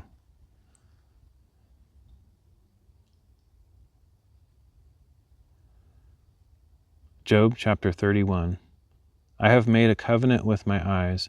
How then could I gaze with desire at a virgin? For what is the allotment of God from above, or the heritage from the Almighty on high? Does not disaster come to the unjust, and calamity to the workers of iniquity? Does he not see my ways and count my every step? If I have walked in falsehood, or my foot has rushed to deceit, let God weigh me with honest scales, that he may know my integrity. If my steps have turned from the path, if my heart has followed my eyes, or if impurity has stuck to my hands, then may another eat what I have sown, and may my crops be uprooted. If my heart has been enticed by my neighbor's wife, or I have lurked at his door, then may my own wife grind grain for another, and may other men sleep with her. For that would be a heinous crime, an iniquity to be judged. For it is a fire that burns down to Abaddon. It would root out my entire harvest. If I have rejected the cause of my manservant or maidservant when they made a complaint against me, what will I do when God rises to judge? How will I answer when called to account? Did not he who made me in the womb also make them? Did not the same one form us in the womb? If I have denied the desires of the poor, or allowed the widow's eyes to fail, if I have eaten my morsel alone, not sharing it with the fatherless, though from my youth I reared him as would a father, and from my mother's womb I guided the widow. If I have seen one perish for lack of clothing, or a needy man without a cloak, if his heart has not blessed me for warming him with the fleece of my sheep, if I have lifted up my hand against the fatherless, because I saw that I had support in the gate, then may my arm fall from my shoulder and be torn from its socket. For calamity from God terrifies me, and his splendor I cannot overpower. If I have put my trust in gold, or called pure gold my security, if I have rejoiced in my great wealth, because my hand had gained so much, if I have beheld the sun in its radiance, or the moon moving in splendor, so that my heart was secretly enticed, and my hand threw a kiss from my mouth, this would also be an iniquity to be judged, for I would have denied God on high. If I have rejoiced in my enemy's ruin, or exulted when evil befell him, I have not allowed my mouth to sin by asking for his life with a curse. If the men of my house have not said, Who is there who has not had his fill? But no stranger had to lodge on the street, for my door has been open to the traveler. If I have covered my transgressions like Adam by hiding my guilt in my heart, because I greatly feared the crowds, and the contempt of the clans terrified me, so that I kept silent and would not go outside. Oh, that I had one to hear me. Here is my signature. Let the Almighty answer me. Let my accuser compose an indictment. Surely I would carry it on my shoulder and wear it like a crown. I would give account of all my steps. I would approach him like a prince. If my land cries out against me, and its furrows weep together, if I have devoured its produce without payment, or broken the spirit of its tenants, then let briars grow instead of wheat, and stinkweed instead of barley. Thus conclude the words of Job.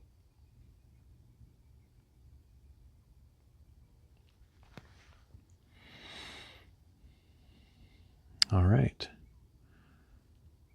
That's not the end of Job. That's just, I don't even think that's the last time he speaks in the book, but maybe it is. No, so I remember at the end, God appears and then talks and stuff. So, but anyway, maybe that's just the end of that section. I don't know. Can't remember. So we just have half or 2/3 of John chapter 1 left.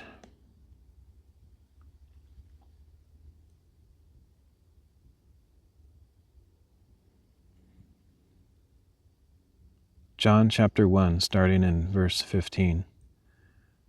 John testified concerning him. He cried out, saying, This is he of whom I said, He who comes after me has surpassed me, because he was before me. From his fullness we have all received grace upon grace. For the law was given through Moses. Grace and truth came through Jesus Christ. No one has ever seen God, but the one and only Son, who is himself God and is at the Father's side, has made him known. And this was John's testimony when the Jews of Jerusalem sent priests and Levites to ask him, "Who are you?" He did not refuse to confess, but openly declared, "I am not the Christ." "Then who are you?" they inquired. "Are you Elijah?" He said, "I am not." "Are you the prophet?" He answered, "No." So they said to him, "Who are you? We need an answer for those who sent us. What do you say about yourself?" John replied in the words of Isaiah the prophet, "I am a voice of one calling in the wilderness, make straight the way for the Lord." Then the Pharisees who had been sent asked him, "Why then do you baptize, if you are not the Christ, or Elijah, nor the prophet?" "I baptize with water," John replied, "but among you stands one you do not know. He is the one who comes after me, the straps of whose sandals I am not worthy to untie." All this happened at Bethany beyond the Jordan, where John was baptizing. The next day John saw Jesus coming toward him and said, "Look, the Lamb of God who takes away the sin of the world. This is he of whom I said, A man who comes after me has surpassed me, because he was before me. I myself did not know him, but the reason I came baptizing with water was that he might be revealed to Israel." Then John testified, "I saw the Spirit descending from heaven like a dove and resting on him. I myself did not know him, but the one who sent me to baptize with water told me."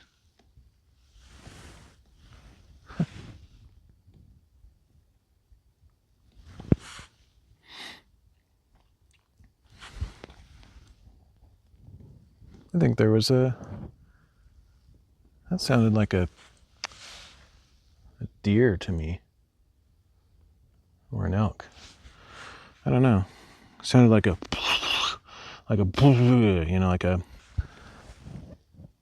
blowing out your chubby cheek jowls like a big animal, but it could have just been something else. Anyway, that was interesting. Probably won't start over the whole chapter. I'll just start up here. "I myself did not know him, but the one who sent me to baptize with water told me, The man on whom you see the Spirit descend and rest is he who will baptize with the Holy Spirit. I have seen and testified that this is the Son of God." The next day John was there again with 2 of his disciples. When he saw Jesus walking by, he said, "Look, the Lamb of God." And when the 2 disciples heard him say this, they followed Jesus. Jesus turned and saw them following. "What do you want?" he asked. They said to him, "Rabbi," which means teacher, "where are you staying?" "Come and see," he replied. So they went and saw where he was staying and spent that day with him. It was about the 10th hour. Andrew, Simon Peter's brother, was one of the 2 who heard John's testimony and followed Jesus. He first found his brother Simon and told him, "We have found the Messiah," which is translated as Christ. Andrew brought him to Jesus, who looked at him and said, "You are Simon, son of John. You will be called Cephas," which is translated as Peter. The next day Jesus decided to set out for Galilee. Finding Philip, he told him, "Follow me." Now Philip was from Bethsaida, the same town as Andrew and Peter. Philip found Nathanael and told him, "We have found the one Moses wrote about in the law, the one the prophets foretold, Jesus of Nazareth, the son of Joseph." Can anything good come from Nazareth?" Nathanael asked. "Come and see," said Philip. When Jesus saw Nathanael approaching, he said of him, Here is a true Israelite, in whom there is no deceit." "How do you know me?" Nathanael asked. Jesus replied, "Before Philip called you, I saw you under the fig tree." "Rabbi," Nathanael answered, "you are the Son of God. You are the King of Israel." Jesus said to him, "Do you believe just because I told you I saw you under the fig tree? You will see greater things than these." Then he declared, "Truly, truly, I tell you, you will all see heaven open and the angels of God ascending and descending on the Son of Man."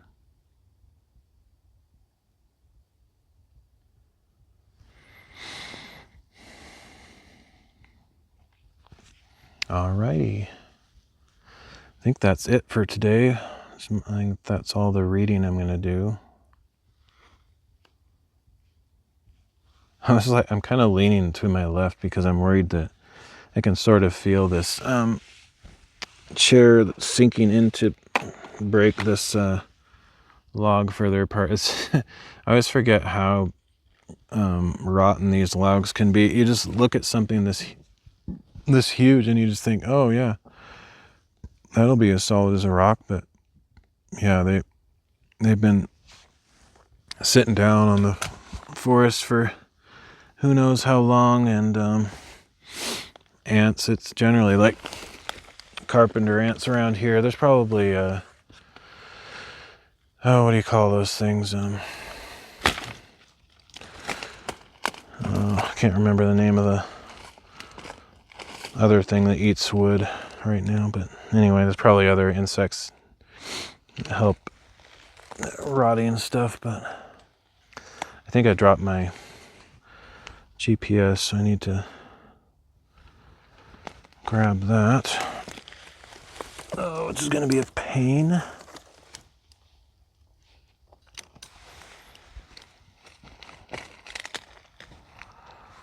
Oh, man. Oh, I see it. Good. Might be able to grab that from here. I'll be a tree hugger for a minute. Oh.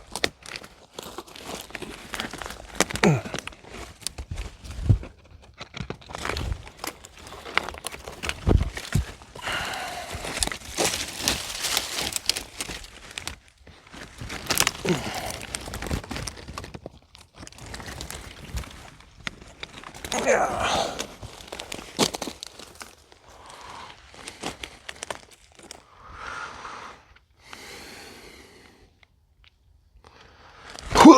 Okay.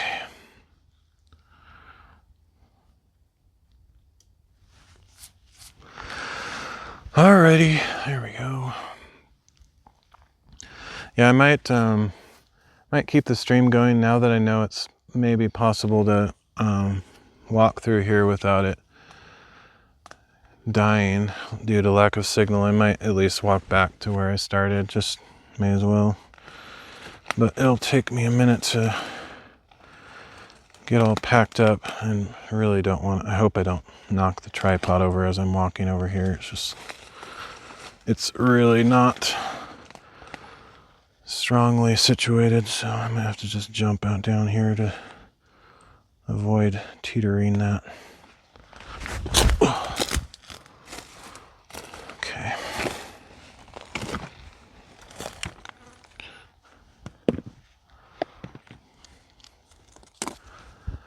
I wonder what that noise was, though. That was weird. I didn't catch it that clearly because I was talking when it happened, but I just heard a whoosh.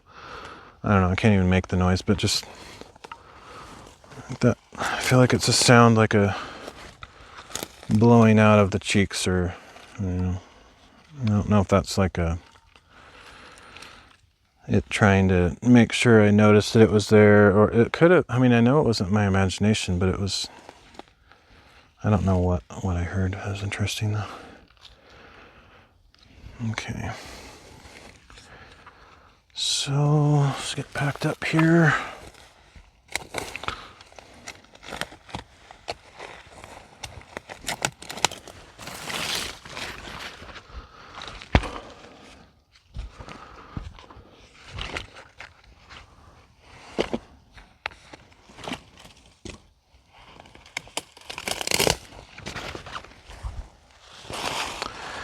I was in kind of a questionable spot there, just because I was basically had my legs in the bushes and stuff. So you know, I try to, like, when I do a lot of bushwhacking, but I generally try to avoid massive contact with the bushes because there's ticks and stuff, and especially if I'm sitting in a single place for kind of a long time, they kind of find their way to me and stuff. So I'll definitely have to check for ticks at the end of today. Generally, like, as I'm walking along, and just tap a bush or something, I try to look where I made contact just to make sure a tick didn't latch on at that moment. And so if I'm sitting in a bush for that long, there's way higher chance of it. But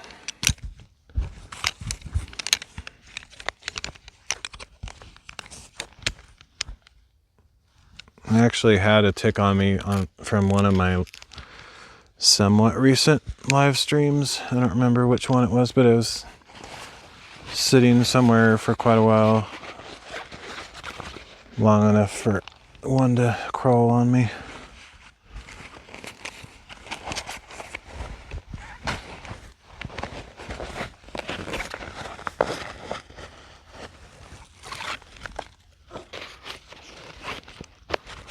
That was fun though. I want to do more of that. I want to do like unique locations, and not necessarily just all like distant views and stuff like that, because I think that would just get I don't know, a little bit repetitious. But if I can do more variety, even if the places are less scenic, I think it would just be more interesting if there was more variety of scenery. So even just, I could just sit in the middle of a forest with a bunch of trees around me. I think that could make some good backgrounds for some of the readings. So I might look for more of those in the future rather than all epic, top of the mountain type views. I mean, those are cool too, but like, I want to mix it up more.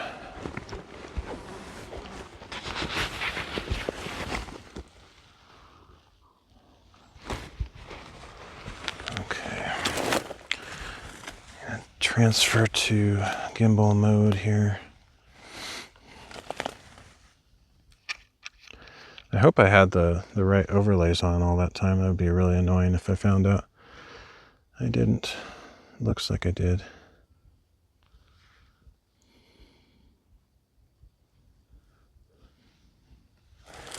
Whew.